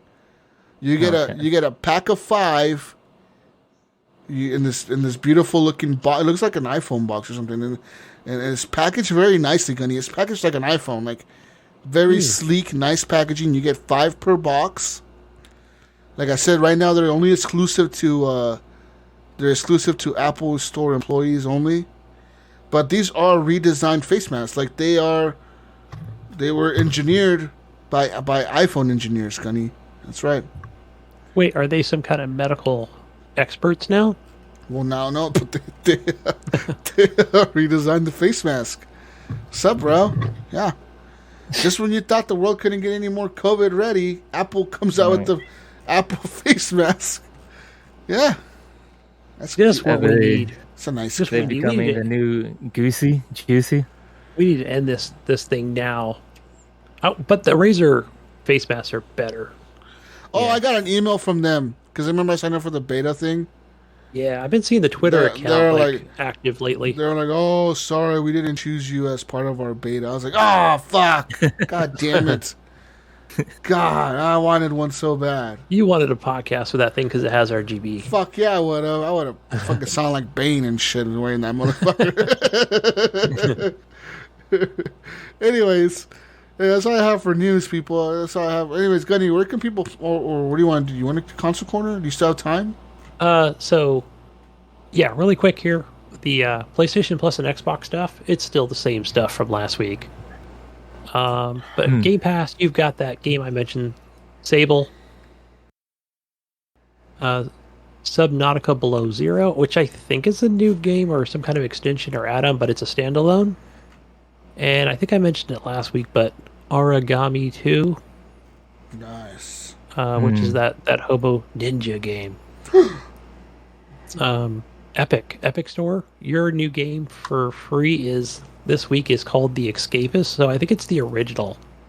So it must be old school week because the second game on the list, which is not available, but it might be by the time you listen to this show, because I think it's going to be September 30th, which is called Europa Universalist. What is IV, Jesus? Isn't that 4? Yeah. 4, yeah. It's the original 2013 game. So, nothing extra on that. The Game Pass games, are those only for Xbox? Or can I get it on the PC too? So, I never, yeah. Is it confusing? Yeah, it's a little confusing because, Yeah, okay. I guess it would take me a while to try to, sometimes I actually go on my console and I'll just straight up look there. I don't go to the website. Or I'll go to my Xbox app here on the PC and just start listing off games, so I never differentiate. I guess it's a better way to explain it. 'Cause that's what I think I want to do for my new gaming PC. Get Game Pass and see like all the games in there. Yeah. So Yeah. I guess what I was trying to allude to the last thing was, and I don't have the article in front of me, is that right from the Xbox app, and I haven't tried it yet, but I guess you can just stream all the games that you might own via Xbox/Microsoft, where before it was just all the games that are listed on the app itself. So Yeah. but I'll play around with it more this week. I know you were able to do it way back in the day, just through the Xbox app, which was a little bit different before Game Pass. So, yeah, we'll see how that. Maybe I'll give out more details next week on that. But I want to move on to community questions for this week. We have on Facebook, and our first one comes from Sean Fuller, and he wants to know our favorite kind of coffee. Now, I love my coffee. I pretty much just buy, like, the two major brands that are always in my grocery store are always, when I think about, like, ground coffee or whole bean, which is usually what I do. It's either Starbucks or Pete's Coffee, or what is it called? Seattle's Best? Seattle's Best, yeah. Yeah. Those are all three pretty good coffees. And then I'll buy like some off brands every other week, something different. I hardly ever do I actually go to a Starbucks to purchase coffee. I used to, but I save so much money by just making it at home. I'll make my little 24 ounce in the morning and off I go. Those are my coffees of choice. Usually when I go to work in the morning, I get we have these K-cups, they're not, I don't think they're real coffee, but it still tastes good to me. But I usually get like Cinnabon. It's those cinnamon bread-ish. I usually get those. Pretty good. Very hearty, homey. Yeah, I do those every so often. I also recommend the Nypron to you for the K-Cups is I forgot the name, but it's got like the green label on it. It's kind of like their own brand. Oh, yeah. I think I know what you're talking about. It's a pretty good something. Yeah, it's pretty good quality as well. So some of it's regular, and they got caffeine free or whatever. Yeah, but those are good brands too. Yeah. Yeah. Do you drink coffee? Sometimes. Yeah, I drink coffee. I just drink whatever. Yeah, Dutch Brothers, right, Jesus? That's your thing? Yeah, I like Dutch Bros a lot. I go there more often. Starbucks is just not my thing, man. Or I go to a local, this local coffee stand right here that's pretty nearby my house. This lady owns it. Do you drink black coffee or with creamer? No, I usually drink sweet shit. I like sweets way like too creamer much. And overload that shit with creamer and sugar. See, for me, no cream. I do not like so straight black. Straight. What black. What are you? Lactose intolerant? No, I'm just not a big like cream. I don't know. To me, just give me black coffee with and I use either sweet and low or the yellow packets. I'm not a big like sugar fan. Fucking boomer guy, you're fucking sweet and low and fucking blue packets. but no, like I guess I will use like once in a while, maybe the holidays. I'm like, okay, fine, I'll put some cream in there, like a little tiny bit. Like it might change the color. Do you guys drink tea? Yes, black tea. Black Only tea is iced my tea. favorite. Just iced tea. I drink iced tea too. Iced tea. I saw my coworker today because we have like a coffee maker at our work. We make coffee there, but there's also tea bags because there's hot water coming out of the coffee maker, so you can make some tea. and he was making some tea, and he put like milk in it and shit, and like sugar and like all that. I'm like, that actually doesn't look too bad. But I was like, I don't know if I would want, like, that's kind of just weird, right? Like tea with milk. Milk tea. Yeah. So, Sounds British as fuck.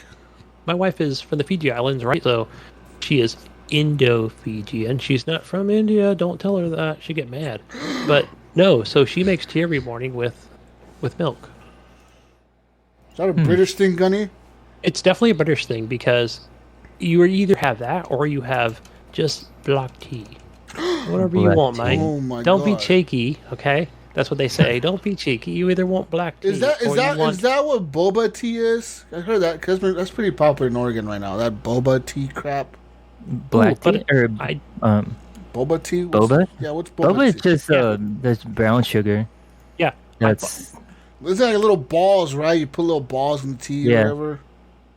So Nypron, you know I like to visit my my Asian grocery stores. Oh. Right? I've sent you We know this.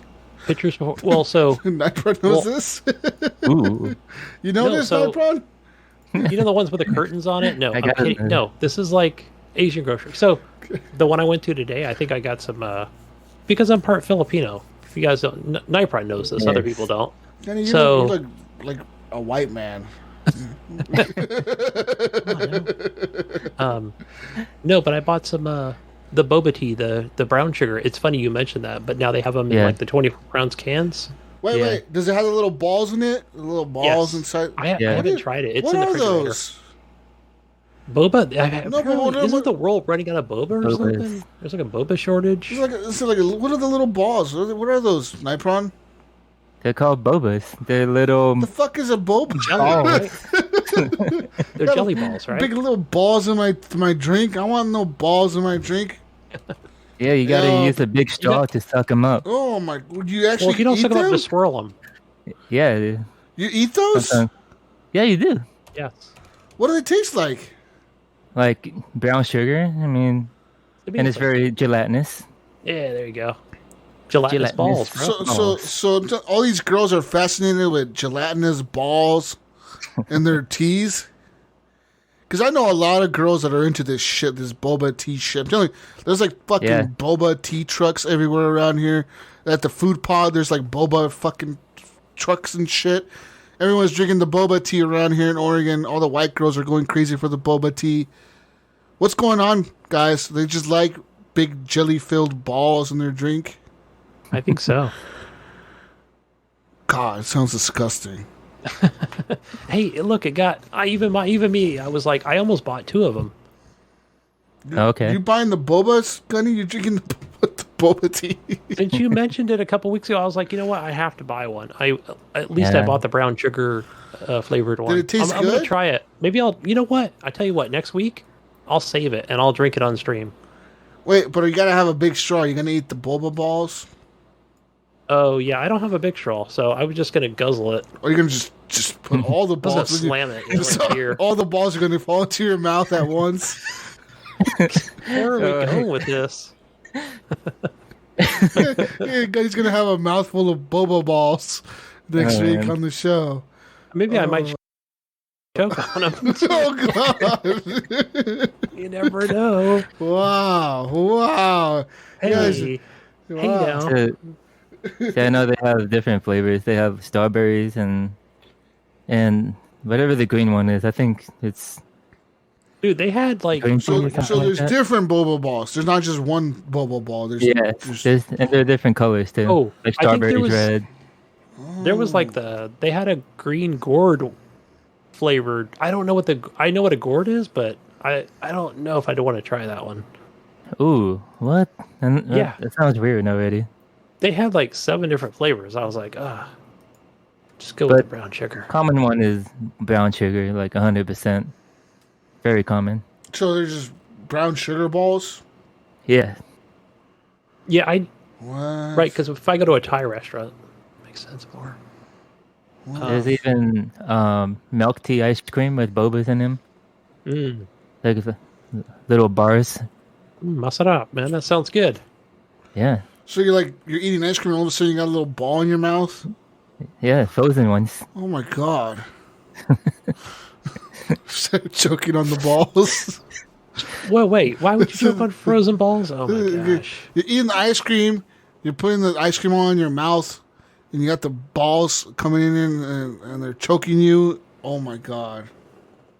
It's just bobas. Calm down. Listen, in 2019, a 14-year-old girl was admitted to the hospital with 100 bubble tea pearls accumulated in her intestines. 100 bubble tea pearls, Gunny. Oh my gosh! Accumulated inside her intestines. 100, Gunny. 100. Jeez. All What right. the heck? Not supposed to swallow them. You're supposed to chew them too. Oh, so like what? They don't digest if you swallow them? Is that what it is? Well, I would think if you're,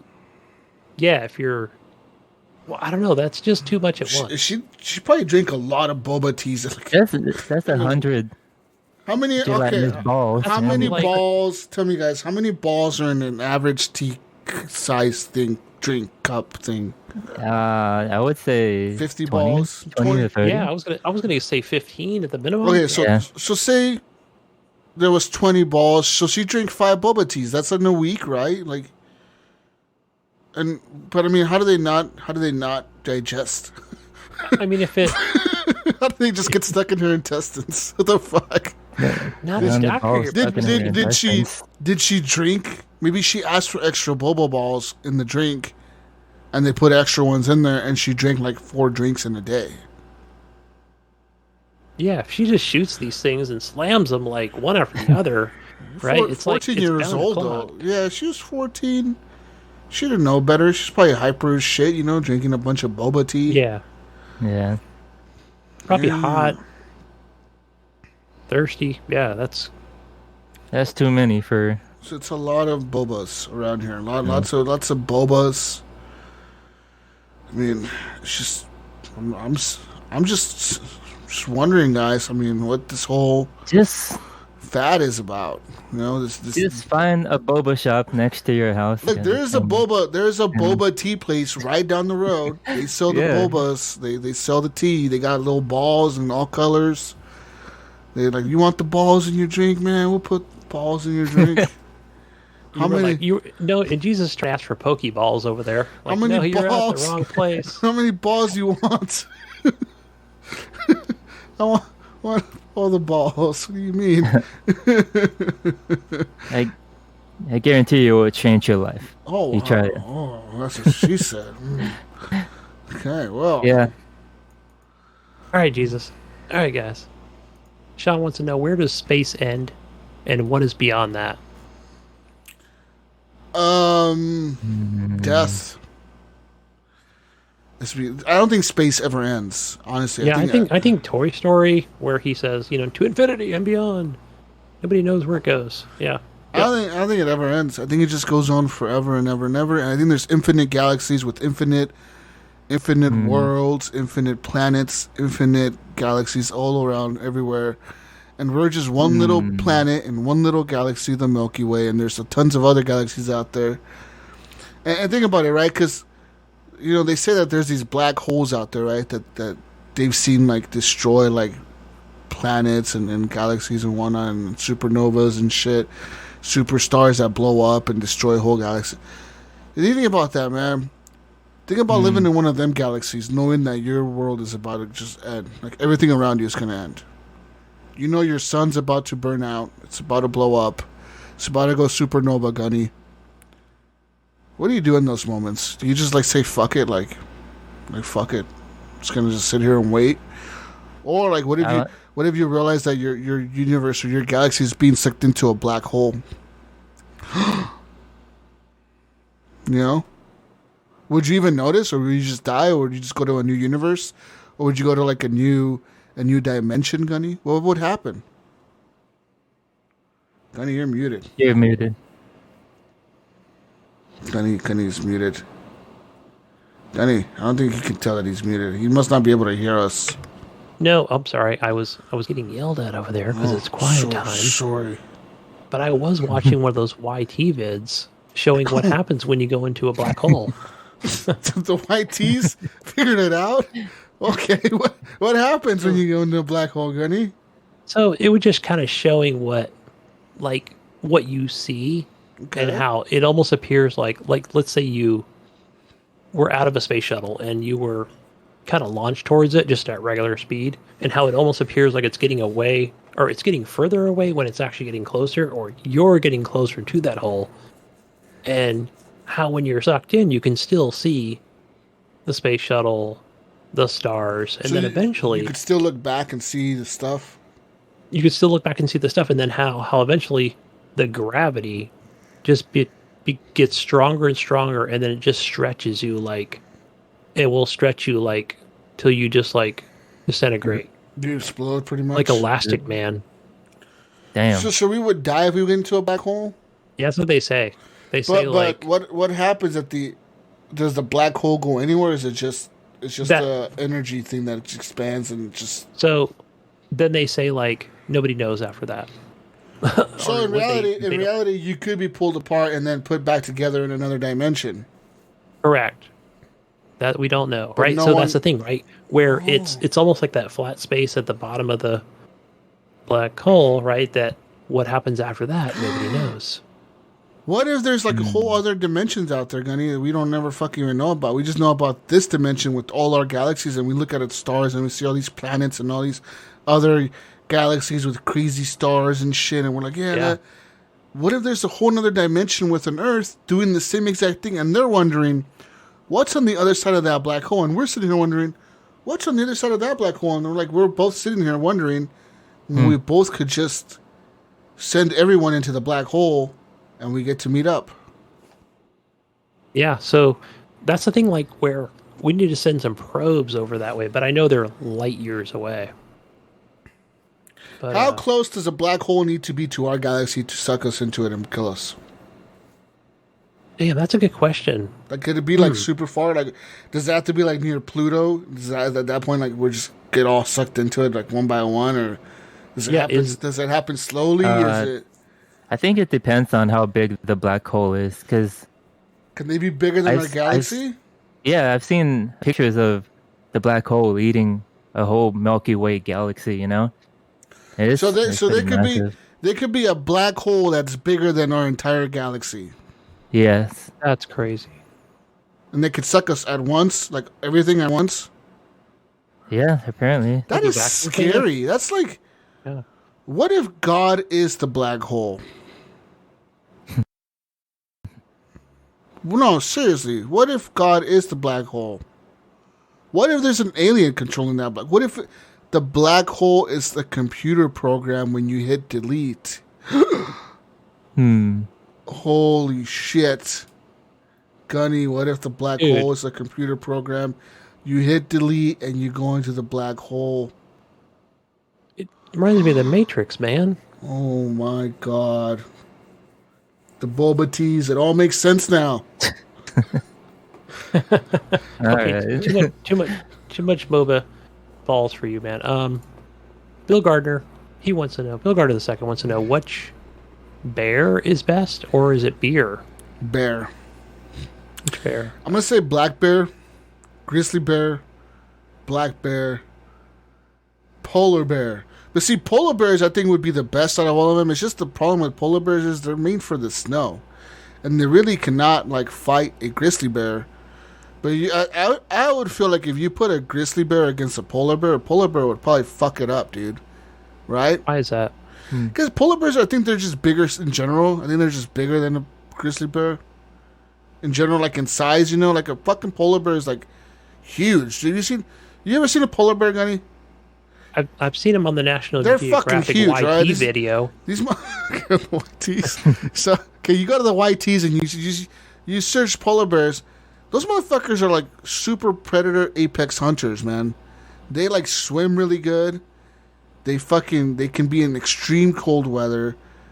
They're super hunters, and they can live like with little food. Like, it's crazy how little food they can live off of. And like a grizzly bear, I feel like would be just a little bitch compared to that dude. He would be crying about the cold weather. But same thing, you put a polar bear in the fucking forest and it's hot, he'd probably be bitching about the hot weather. He'd probably be like, "Oh, this hot weather, fucking, I need some boba tea. I need some tea to get." Give me that brown sugar balls. That's the boba balls in my mouth. All right, and then, but maybe a black bear though. Those motherfuckers come in, fuck shit up. There's black bears. There's grizzly bears. Yeah. There's polar bears. What about the panda bear? Panda bear, I feel like he's just like chilling. He's just like, bro, like, leave me alone. I'm just chilling. I'm eating bamboo over here. Fucking, put me on a fucking rice bowl. On the logo. Give me a belly rub. Yeah, like that thing's kind of a little lazy. Give me a belly rub my belly. Feed me some fucking bamboo, and I'm just chilling, bitch. Don't fucking ask me questions. But I bet you a panda bear could fuck you up if you fucking pissed it off. Oh, I bet you they'd fuck you up, Gunny. They'd fuck up. You think so? They would fucking fuck up a human bad. What if I try to put an HGP hoodie on that thing? That motherfucker would beat your ass. Be like, bitch, give me some boba tea. Be like whooping your ass. Koala bear? Is koala a bear or is it just a koala? It's a bear. It's a bear, right? Yes. Those are cool little bears, but I feel like those things would fuck you up too if you pissed them off. They have them claws. Yeah. I'm telling you, they would fuck you up. They all have claws, but they all have claws, but you know what we mean. I'm just saying, if I'm in a forest, man, and I see a brown bear, like a grizzly bear, or like a fucking black bear, no matter what bear I see, if I'm in the fucking wild and there's a bear in front of me, I want to be pretty fucking scared, dude. Because bears are pretty fast. Yeah. Okay, even though they're fucking huge, they're really fast, guys. And bears are they're really good climbers. So even if you climb a tree, this is the worst thing to do when you see a bear is to climb a tree. Because that motherfucker will climb the tree to get you. Alright? They will climb that tree so fast, you would be dead so quick, and they fuck you up. Yeah, so yeah, it's pretty bad. Anyways, I would be scared of all the bears. But if I was a bear and I wanted to be a bear better than the other bears, if I was in the cold, I'd want to be a polar bear. If I was not in the cold, I'd want to be a motherfucking black bear. Mm-hmm. Now I want to be no koala bear, no panda. Maybe if I was in the zoo, I want to be a panda bear. But koala bears, you can sleep for the whole day. You don't have to worry about anyone. That's true. Who are they? Who hunts? Like, what's their animal predator? What hunts a bear? What hunts bears in the wild? Like in the forest, what hunts the grizzly bear? Is he the apex predator of that land? I would think so. There's nothing that hunts them, right? Besides humans, right? Yeah. Like what hunts? He's like the lion of the jungle. Like the motherfucker is the top dog, you know? Yeah, I'm just trying to think of like what's bigger, but like, I mean, if we're talking Africa, the elephant, but the elephant is not like the elephant isn't gonna attack a bear. Yeah, no. Plus, there's no elephants in the forest. Okay.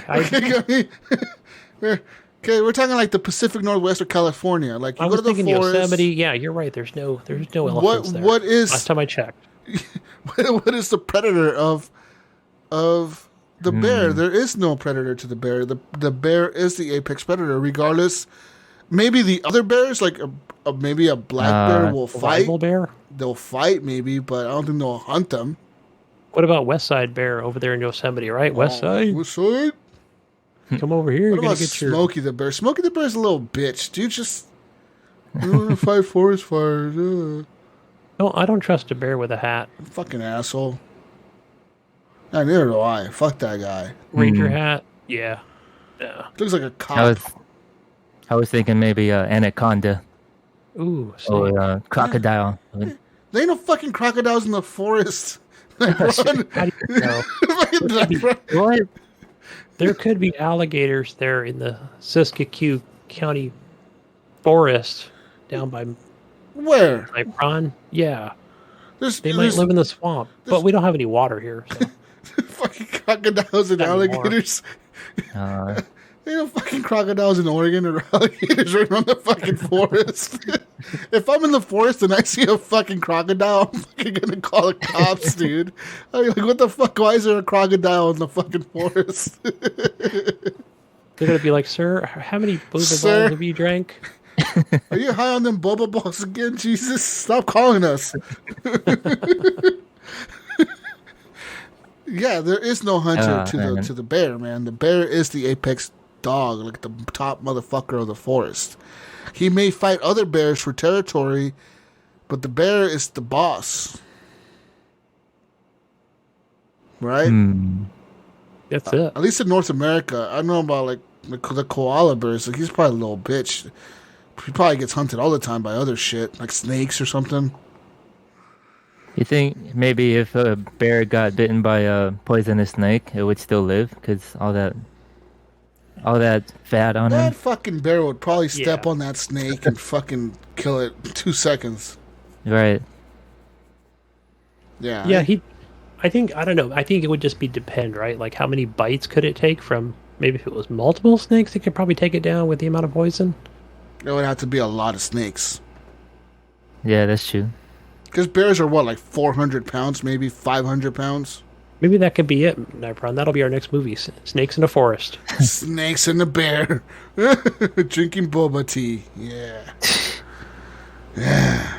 Anyways, Man, that's the bear. they Every bear is Sorry, the go ahead. best. Every bear is the best. That's all I want to say. I was gonna say, last question for this evening. Darren Hilton wants to know if he should get Diablo 2 Resurrected on PC or the Series X.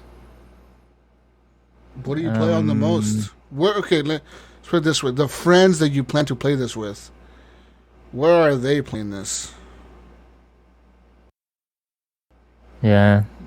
That's where I would get it. Yeah, because this game is not crossplay. Oh, it's not? It is not. So, yeah, you're right. You should definitely play on whatever platform that your friends play on. Because I highly recommend playing this game with friends. It's more fun.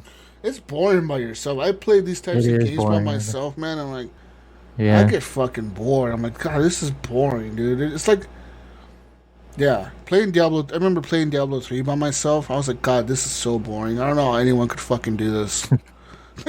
Shit, dude. I was like, this is to be the most boring fucking game I've ever played in my life by myself. You're literally just not, there's no fun in it. It's like, you just run around there, shoot everything over here, fucking fight everything. Yeah. Oh, there, go north. I'll go this. I'll go. Oh, the big boss. I fight him. Oh, okay, I beat him. Okay, like there's nothing fun about it, dude. Like, it sucks. It fucking sucks. It is. Yeah, play with your friends, Darren. Do you have the next question? No, I don't have any more questions. Okay. That was it. That was. I mean, I could check if there's more questions. Mhm. Let me check for you, Nypron. I will check for you. Is there any more questions?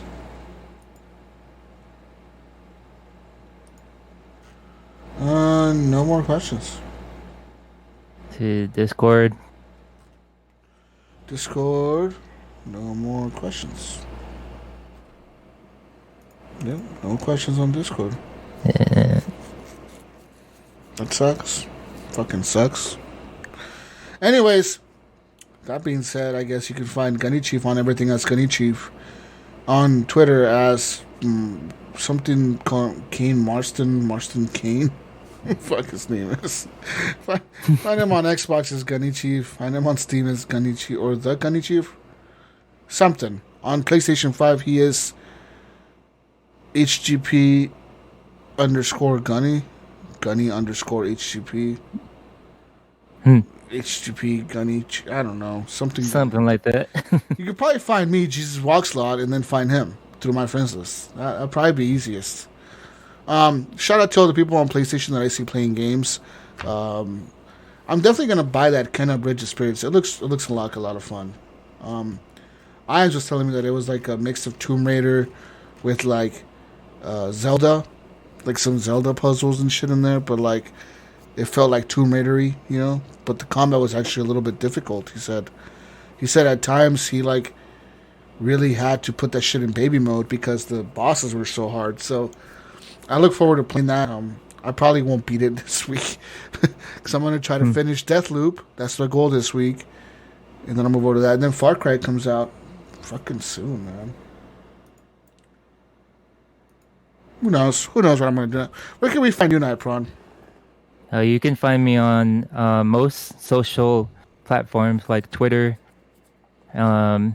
Discord, Instagram, all that stuff as Nypron. And you can also find me streaming on twitch.tv. I think the game I'm playing right now is Assassin's Creed Valhalla. I'm trying to beat the game, but at this rate, every time I play the game, I fall asleep. The story is so unimpactful. It's so boring. Did you fall asleep on stream? Yeah, I fell asleep. Oh my god, Nypron, what are you doing? This is terrible. Yeah, the story is boring, man, but I'm gonna try to power through it. It's one of those things where like I hate when games start off with like your character would be like, "Hey, what's up? It's been a while since I've seen you. You know, how you been?" It's like, I don't know him. You know, it's yeah. I feel like Assassin's Creed's story is very unimpactful. Yeah. But yeah, after that I'll probably play Kenna on stream. So let's see. Yeah. Thanks for having me, Jesus. Hey, I just subscribed to you on those Twitch what? machines. Yeah. No way. Thanks, bro. Give you a sub. Are you serious? Yeah, give you a sub. Big Nypron. I'm thinking of streaming on YouTube. They're upgrading their game on stream, man. They're actually. What are they doing? What are they doing? Tell us the scoop on this. They actually updated YouTube where you can gift sub, just like, you know, like in Twitch you can gift sub and all that. They updated that, and they also updated their algorithms so that way, if you're a small streamer, you have a better chance of getting known. So instead of the number of viewers that you have, you know how like on Twitch page, if you have like a lot of viewers, you would be on top. Yeah. So a lot of people would discover you, right? Yeah. But on YouTube, they're changing so that if you have a very active chat, your page will be noticed. Or say your quality, you have like 1080 quality for your stream. Most people want to see that, you know. They don't go by viewers anymore. So, well, I'm gonna try it out, see how it is. Says here, Dr. Lupo is moving to YouTube. Yes, yeah, Dr. Lupo. There's Tim the Tapman, whatever. They all moved with Dr. Disrespect. All the big streamers are moving over. Oh, because Dr. Disrespect got fired from Twitch, right, or something. Yeah. Like fucking let him go. Yeah, he was complaining like it's really unfair that Twitch banned him, you know. Yeah. But yeah. Nice. Okay, Yeah. well, that's cool. I might have to check that out. That's nice. Anyways, speaking of streaming, YouTube, Facebook gaming just showed up on my shit. Wow. Yeah, there's a few people doing Facebook gaming.